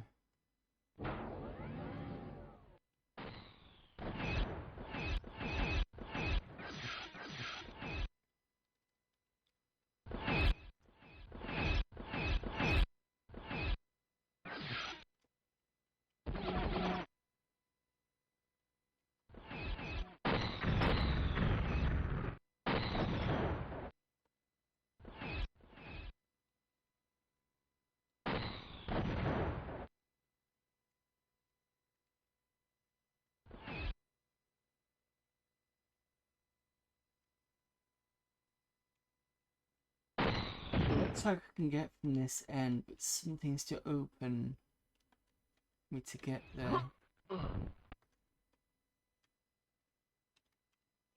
Did this?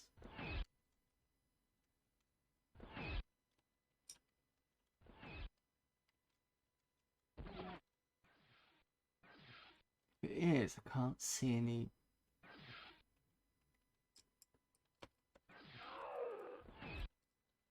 No.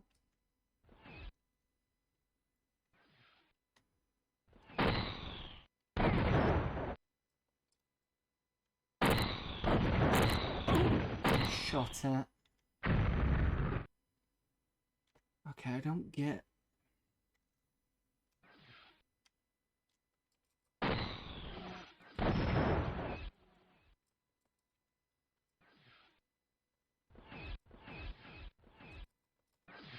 Hitting the spacebar and nothing.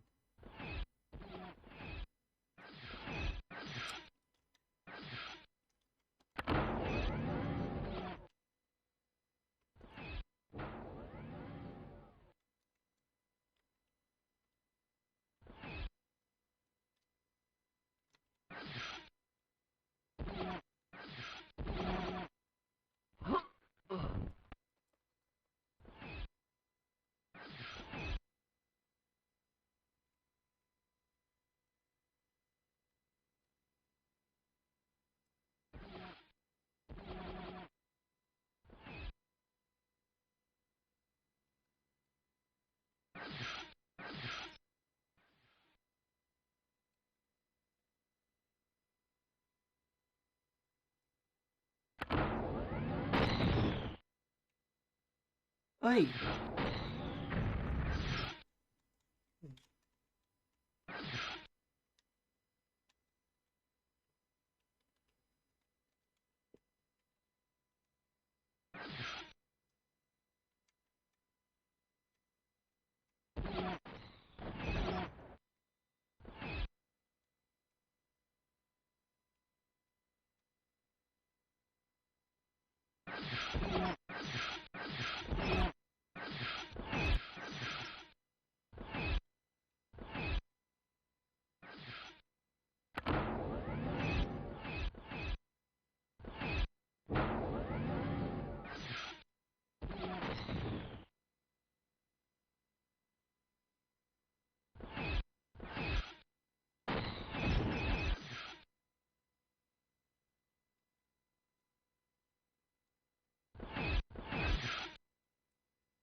I do not get this. Oh, was.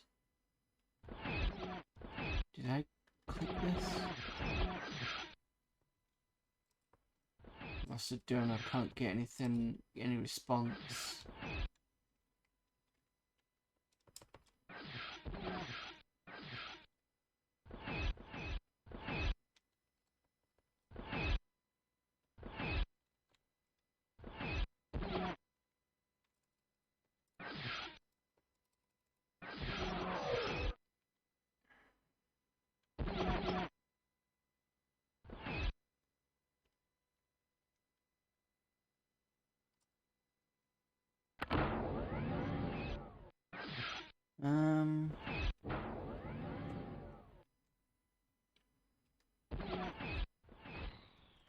They said it seems to have disappeared.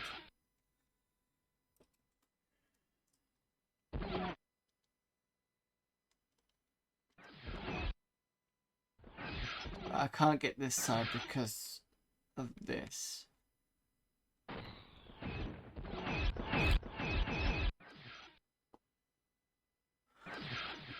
This door we've just been in leads nowhere, seemingly. Then we got this room here.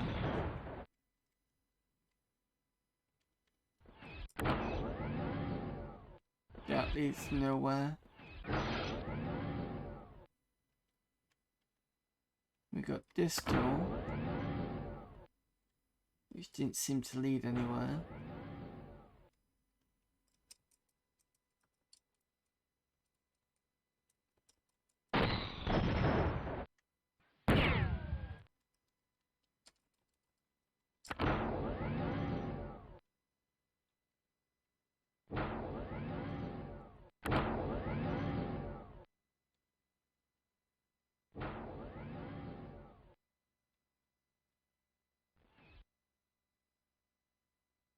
This follower's not flashing, but there's no point in me blowing up barrels because the barrels don't seem to do anything.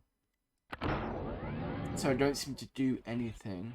There is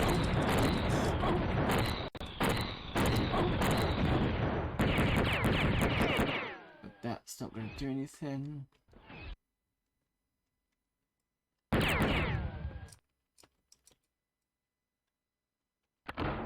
Oh! Wasn't expecting that.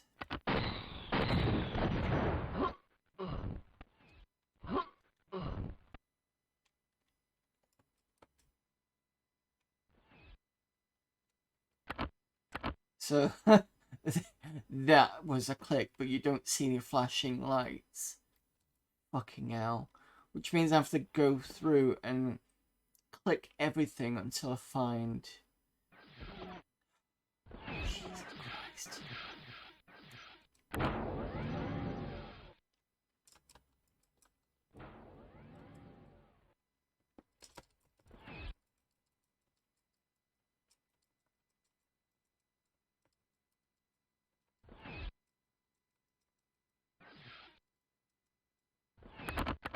Oh! What was that?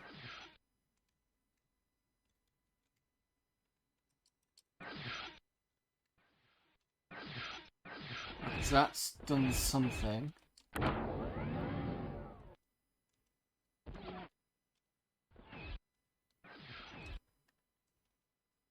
Not there.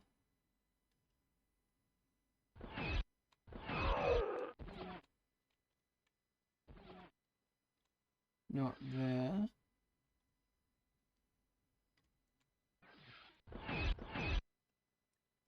Let's go back here.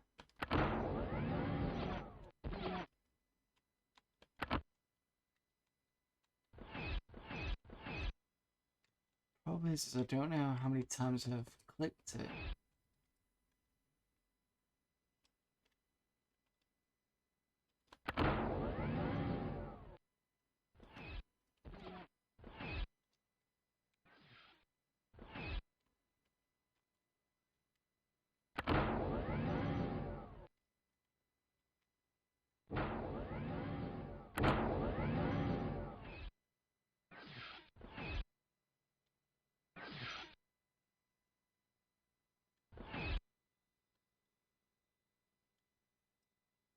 That new?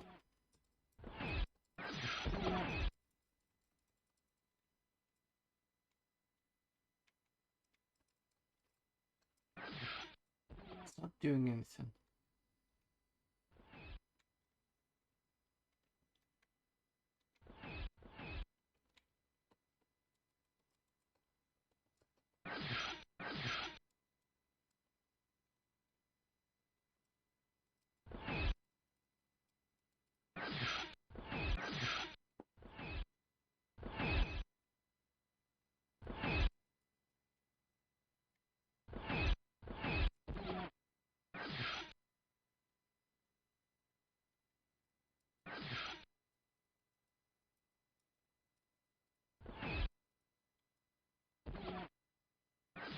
Hmm.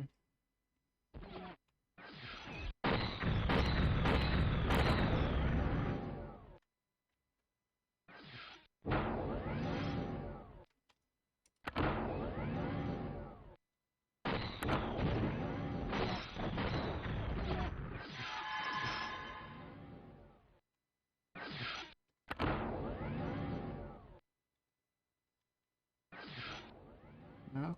Press that thing again. Maybe it's timed.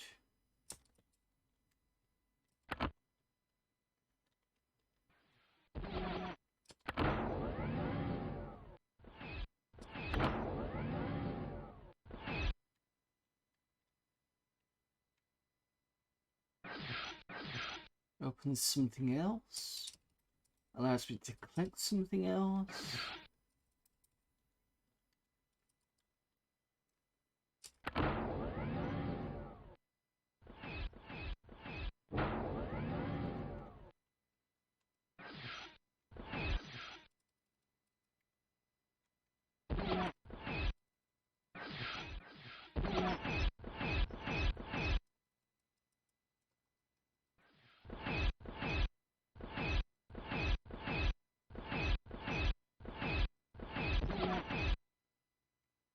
Oh, what's this?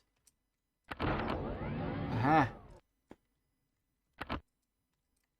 And that does... opens this. What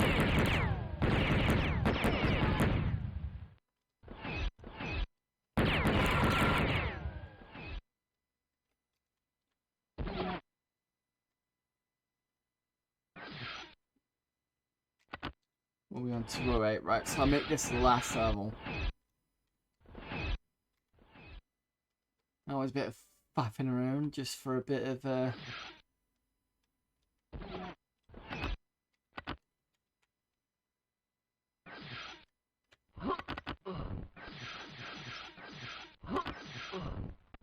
secret area.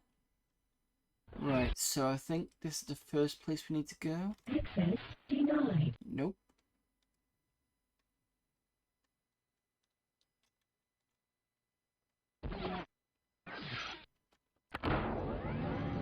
Ooh.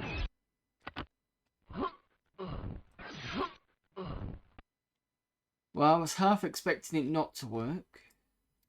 Access denied. Oh, okay. So the yellow one will be over here then.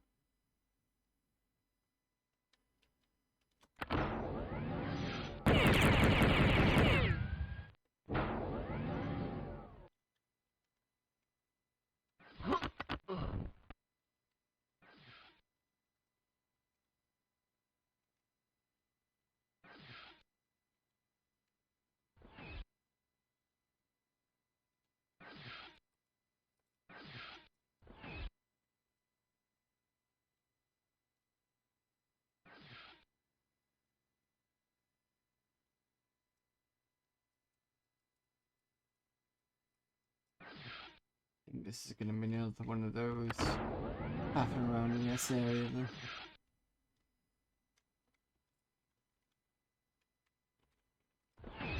Nope.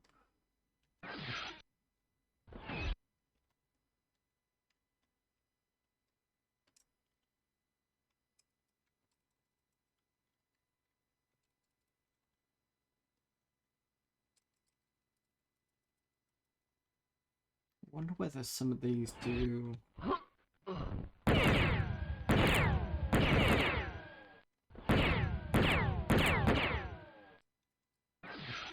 No, okay, I thought it might have helped you pressing a switch, which would have been interesting. At least, and it would have served a purpose.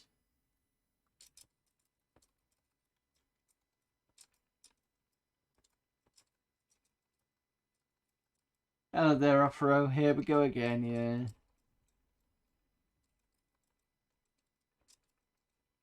You've missed the first two, I think, quizzes. So we're still on the same subject.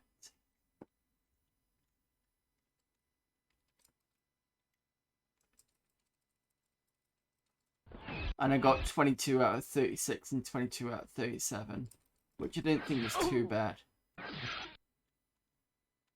Access denied. We need to get into here.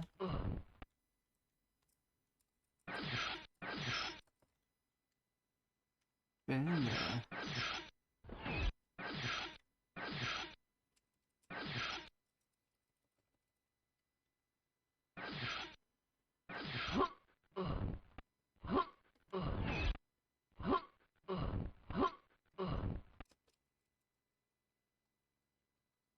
No. And apologies for it being a bit late, but oh, what was that? Does that do anything? Yes, it does.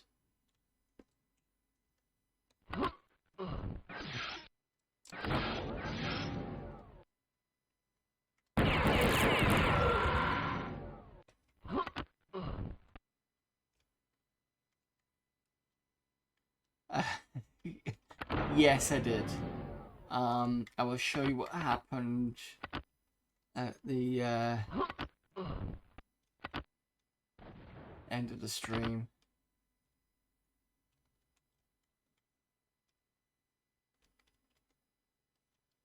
Engaging computer.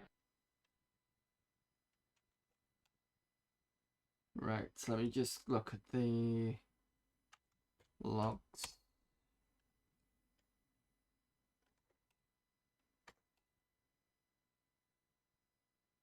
I didn't know that one.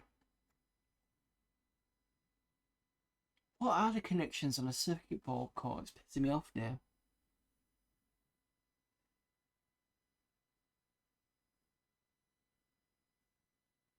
I can't remember what they are.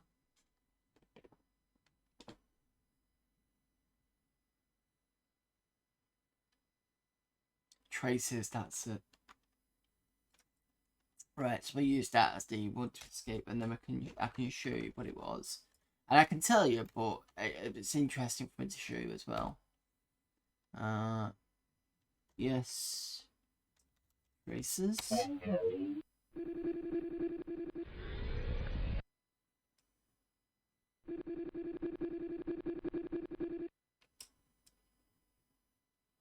The world of Metallica is grateful to Rexblade for aiding the eradication of the evil cyborgs. The chaos is over. Stand by Phoenix mission. High priority transmission. Congratulations, job well done. All of the cyborg infestation has been terminated. Report back to Earth for reprogramming and a new mission. End of transmission.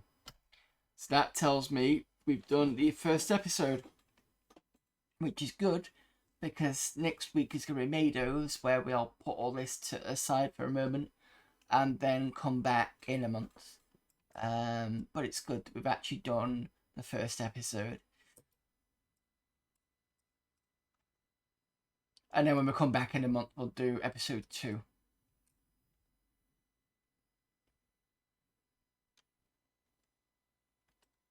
I'm going to quit. So,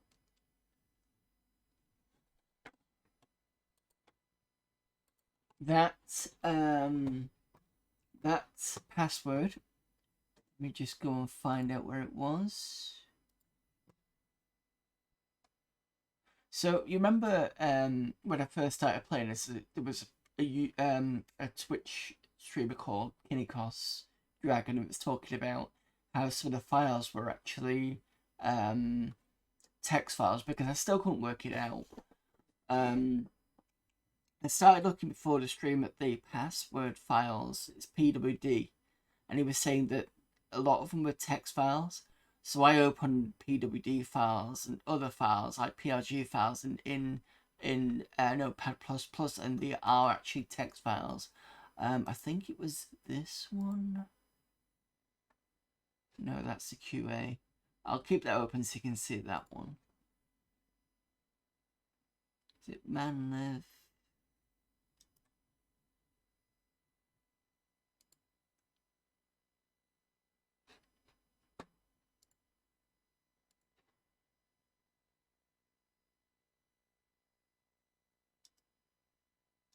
That one. Yes, okay.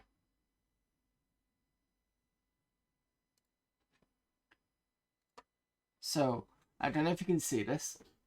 No, it's that too. I saw the question. Yeah. So the question files were on .qa, and this is .pwd.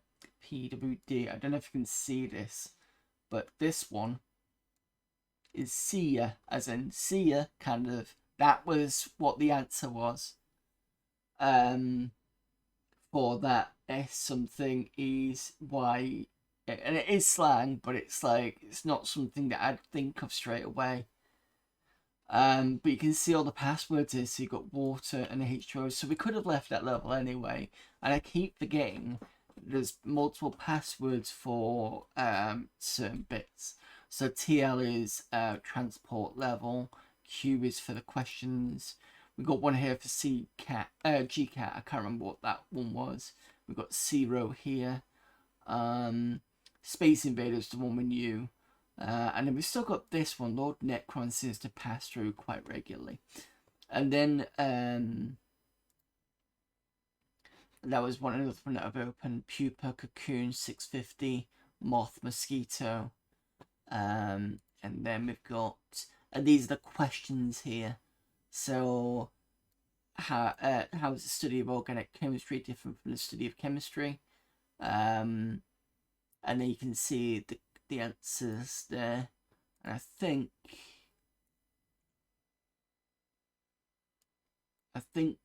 this bit here says what the answer is.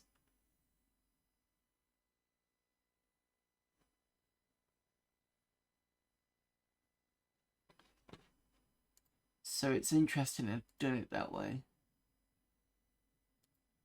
But I managed to find out what the password was. Is there anything else that's interesting in here? Oh, the other thing I was thinking of doing was I was actually going to go through this and I was going to try and find, so now that I've done this episode, I'm just going to go through the password files. I want to see if I can find the password file for Rex++.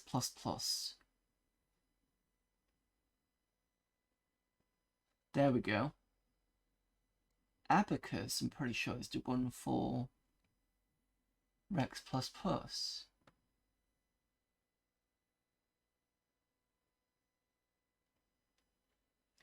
didn't have time to look for too long when I downloaded the game, so it's curious to glance here.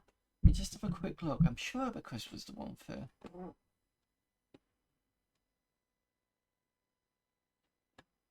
Yeah, I wonder whether if you couldn't use the -A, because I'm sure we did look at that and said it was that, but I don't think we used that one in the end. And Kitty Hawk, I think we used in the end for... I might have used later to get Q&A. Abacus is there, so this is Rep Level 2. Rep Level 1. Beam Me Up. Teleporting. Godzilla Tiberius. Boa Lee. Crocodile Alligator.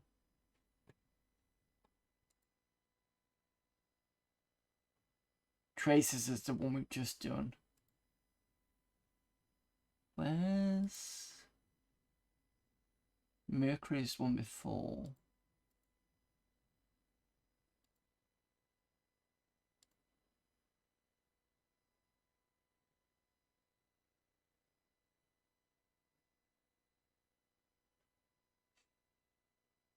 I wonder whether Rex++ is under G for games.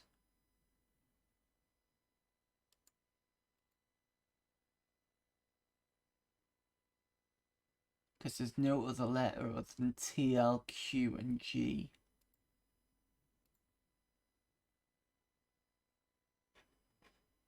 Lava Alligator, Snake Dinosaurs, Chameleon, Lord Necron. It's 9, 2, 4, 6, 7, 8, 9.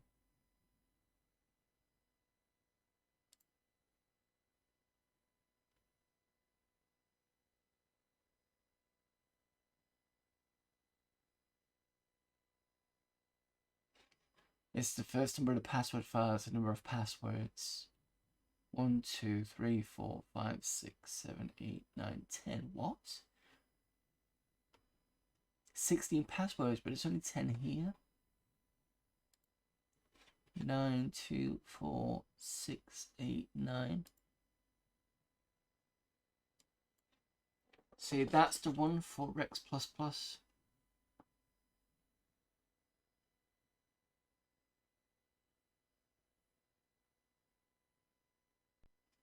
I wonder whether...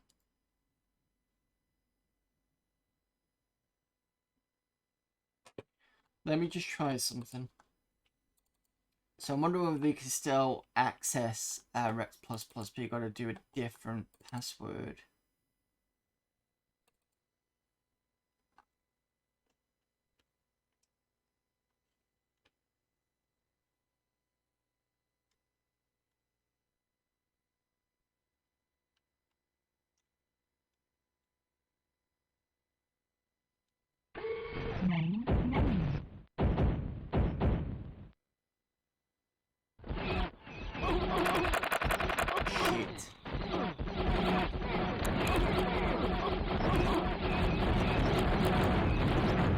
have died once on this level, so yeah, it's twice I've died in here.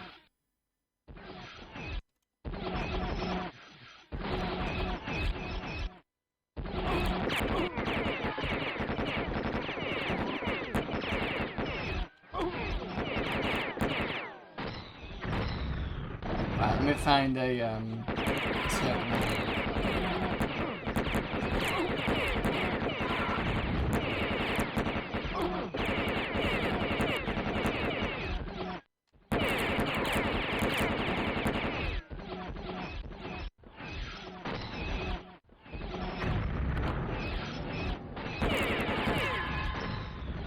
Engaging computer.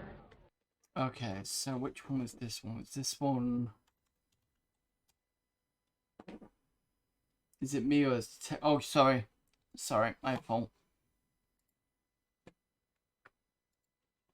Okay, there we go. So...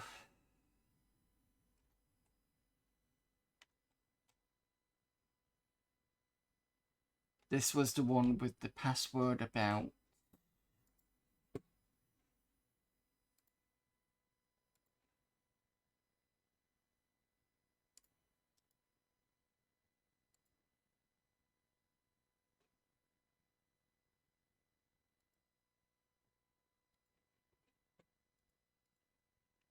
traces, I think this one was.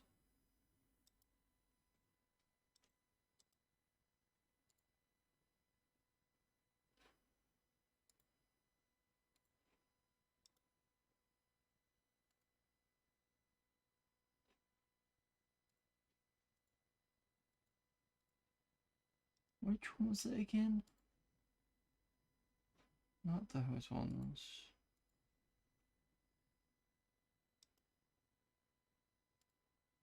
There we go.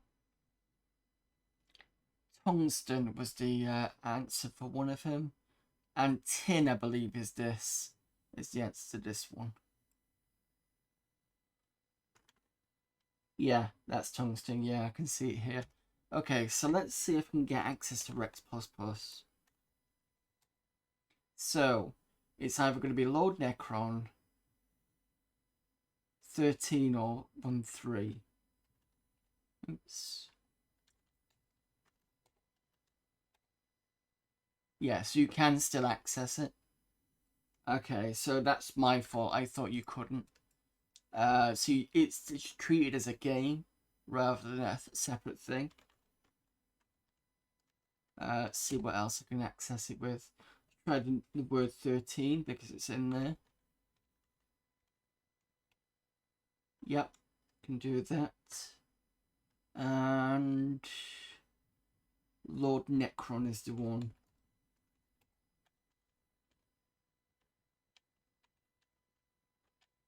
Yeah, there you go. So you can still access it. And before I go, well, before I finish off the stream, I might as well show the test that I did. I think I did demo. This is the program that I wrote in Rex++. I think it took me about an hour to kind of pretty much play around with it. I think a few of you have seen it already, but since we've done the first episode, let's just do it again and let's run it. And I basically did the color changing because I didn't have sound, so I thought, you know, like that, and it basically just does this continuously. I think up until a certain point, and then it just, yeah, changes to, that's it. It's basic. It's not C. It's basic. It's like a basic interpreter in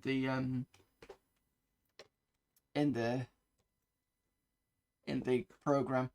So I think some of the games that you can play in here are based on this basic interpreter you put in. And the good thing is, if you make a game or demo like this, but restart the game, it will still keep the demo because it's accessing a different part of the folder, I think.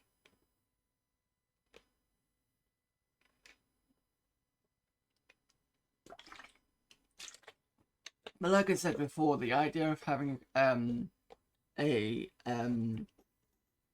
basic interpreter, I think, is a cool idea for inside the game. I think it could have been integrated better, and I think they might have tried to do that, because when you read the blurb, it does sound like it could be used for that. And I think it probably didn't have time, or maybe it was just a quick thing they couldn't get working. But I'd like to see somebody make a game where you can do programming as part of the game. Maybe it is a first-person shooter, but maybe there's certain doors that you can't access, and maybe you've got to kind of program in and kind of cause it to break with like an infinite loop or something like that. That would be good to do. But I probably wouldn't do it in a way whereby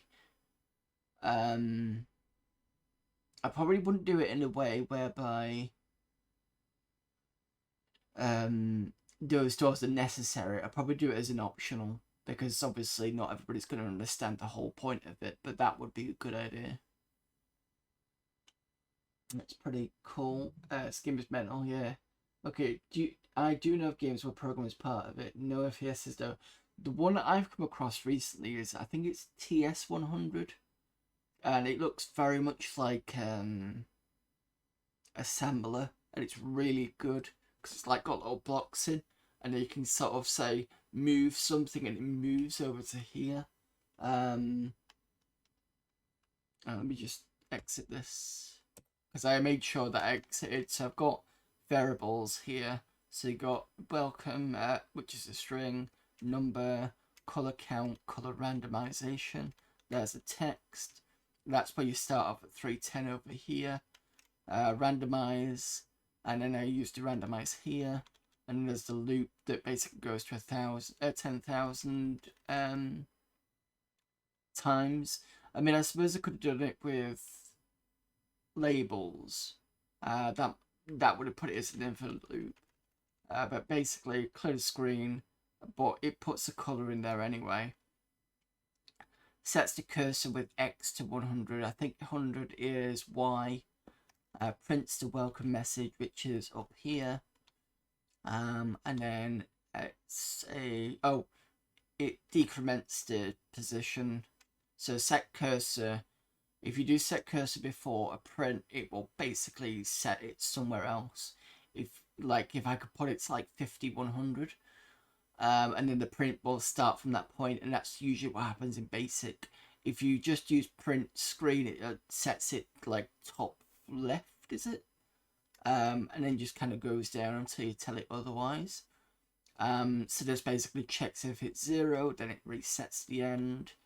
And then basically counts down the color count, and then randomizes it again, and then changes the color, and then checks for the keyboard code. I think one is escape.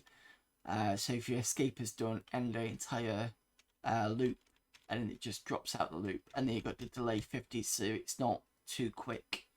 But yeah, that's essentially what I did.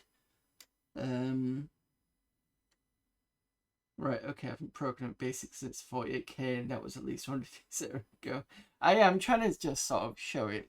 It's a fairly simple program, but it's basically from what I could get from the instructions. So if you look into the folder, I don't know if you've still got the folder. If you go into the first one, a dominate one folder, and you look for a file called... Where's it gone? I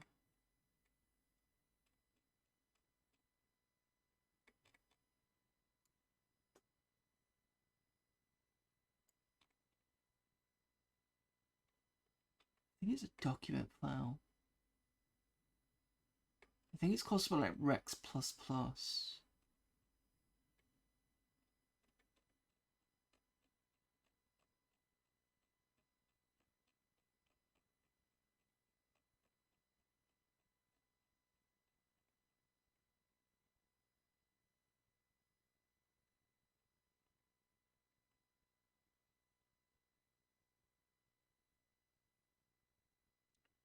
MXRPP, I think that's the one. Just double check. But it will... Is it that one?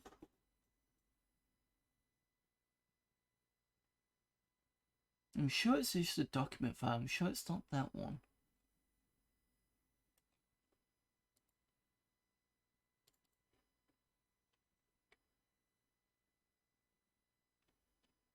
Because it's missing here now, and it's annoying because...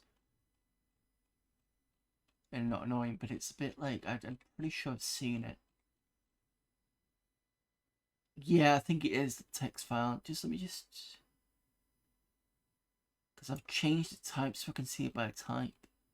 Text document. Yeah, there we go. rexpp is .text. And if you open that up, I think it's this one. Yeah, there we go. So it gives you the introduction. It says basically at the top, Rex++ language system programming reference. And it basically just goes through it. So I basically pulled out, read through it all and pulled out. It's got a library reference, declaration, purpose. It's not the best way because it's a text file, but it's definitely there, so you can have a look through it. One thing I will one thing I will say about that is be careful, because although this program will allow you to do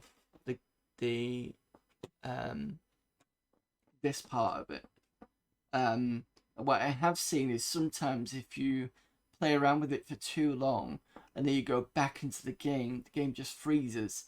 So yeah, your save file will be fine. I think I've never had an issue with that, but going back into the game, it just goes, and then you've got to kind of restart it. So be very careful with that. We've seen an actual example of this today, because when we went through the questions and then went back into the game just froze. But that have a play is basically, if you want to have a good play with that and see if you can do something a bit more interesting. But yeah, there you go. So that is, let me just see what happens if I exit it. I can't get out of that, that's fine. Right. So that's it for today. We've done the first episode of Rex Blade. We will be coming back to this in June, because May is going to be Maydos. And that will start on Tuesday. Just give me a sec whilst I come out of this.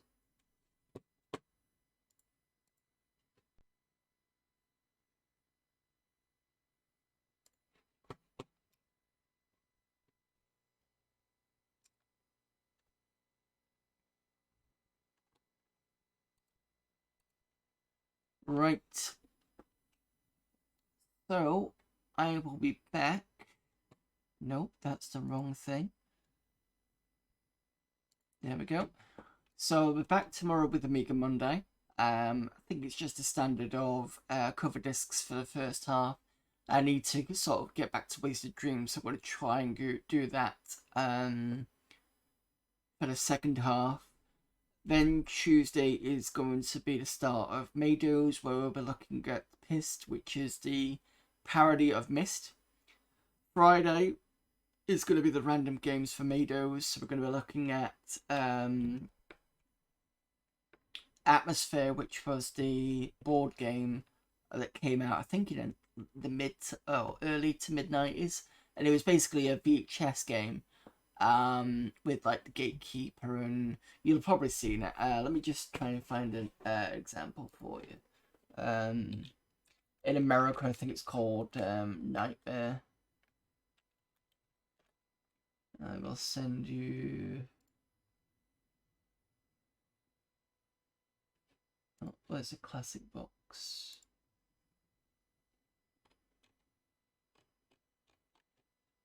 Doesn't even give you the image.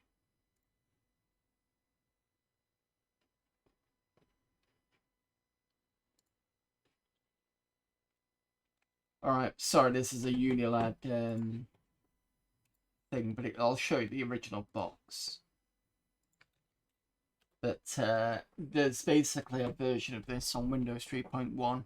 So I'll have a look at that on Friday. See how many games we can get through.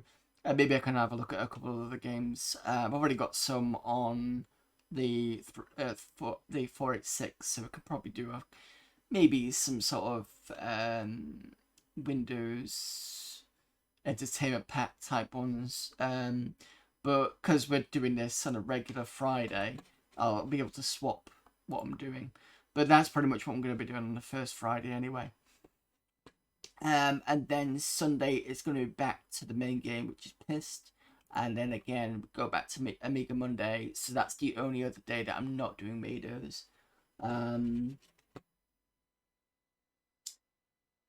Let's have a look. You bought Atmosphere for your kids on DVD, but you had it on VHS. Yeah. So So be interesting to see how Windows takes that on. In fact, what I might do is depending on what time we've got, I could do Wheel of Fortune on the same day, or I could do it the week after, because Wheel of Fortune actually on Windows 3.1 is not a bad one. So we can have a look at that. But we'll get into that next week, that's fine. But yeah, that's my schedule for this week. Where is my... Just lost my place. There we go. And just to be a bit nerdy, that's the splash screen, just to remind you all again. The other thing actually I want to point out is, but I don't want to. I was actually playing around with Redbubble. Redbubble's the site where you do, t-shirts and stuff. I did actually make a t-shirt with this Mados bit on the side, and I'm definitely going to print out a t-shirt for myself, but I don't think I'll be allowed to do it for other people. I might be able to get away with Amiga Monday because of the way that I've done it.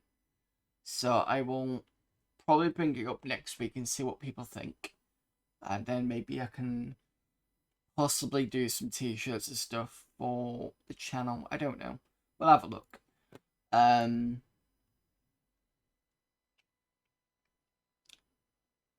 Okay, brain shut down now. Just what am I doing next? Right, so I've done the stream schedule, and yeah, let's see who's available for raiding.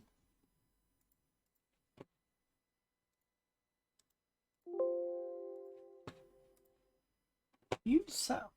No, you're not. Okay.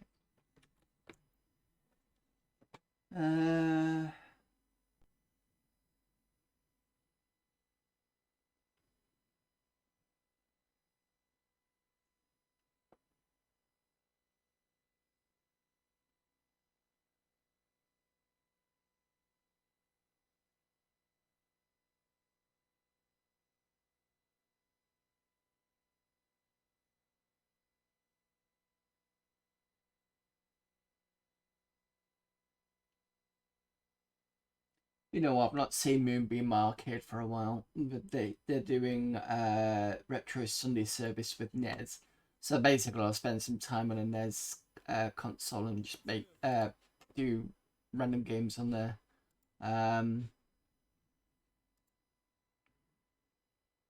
Yeah. Okay. So thanks everybody for turning up. It's been great to actually finish that episode off. It is a very strange game, as Rex played with the way it's done, but hey, it's a new FPS that I didn't hear of until somebody suggested it for me, and I'm glad I did. So yeah. Getting to raid, yep. Okay, so again, thanks everybody for popping in. Hope to see you all tomorrow, yes, and hopefully for Mados as well. And until then, I will see you all later. Bye.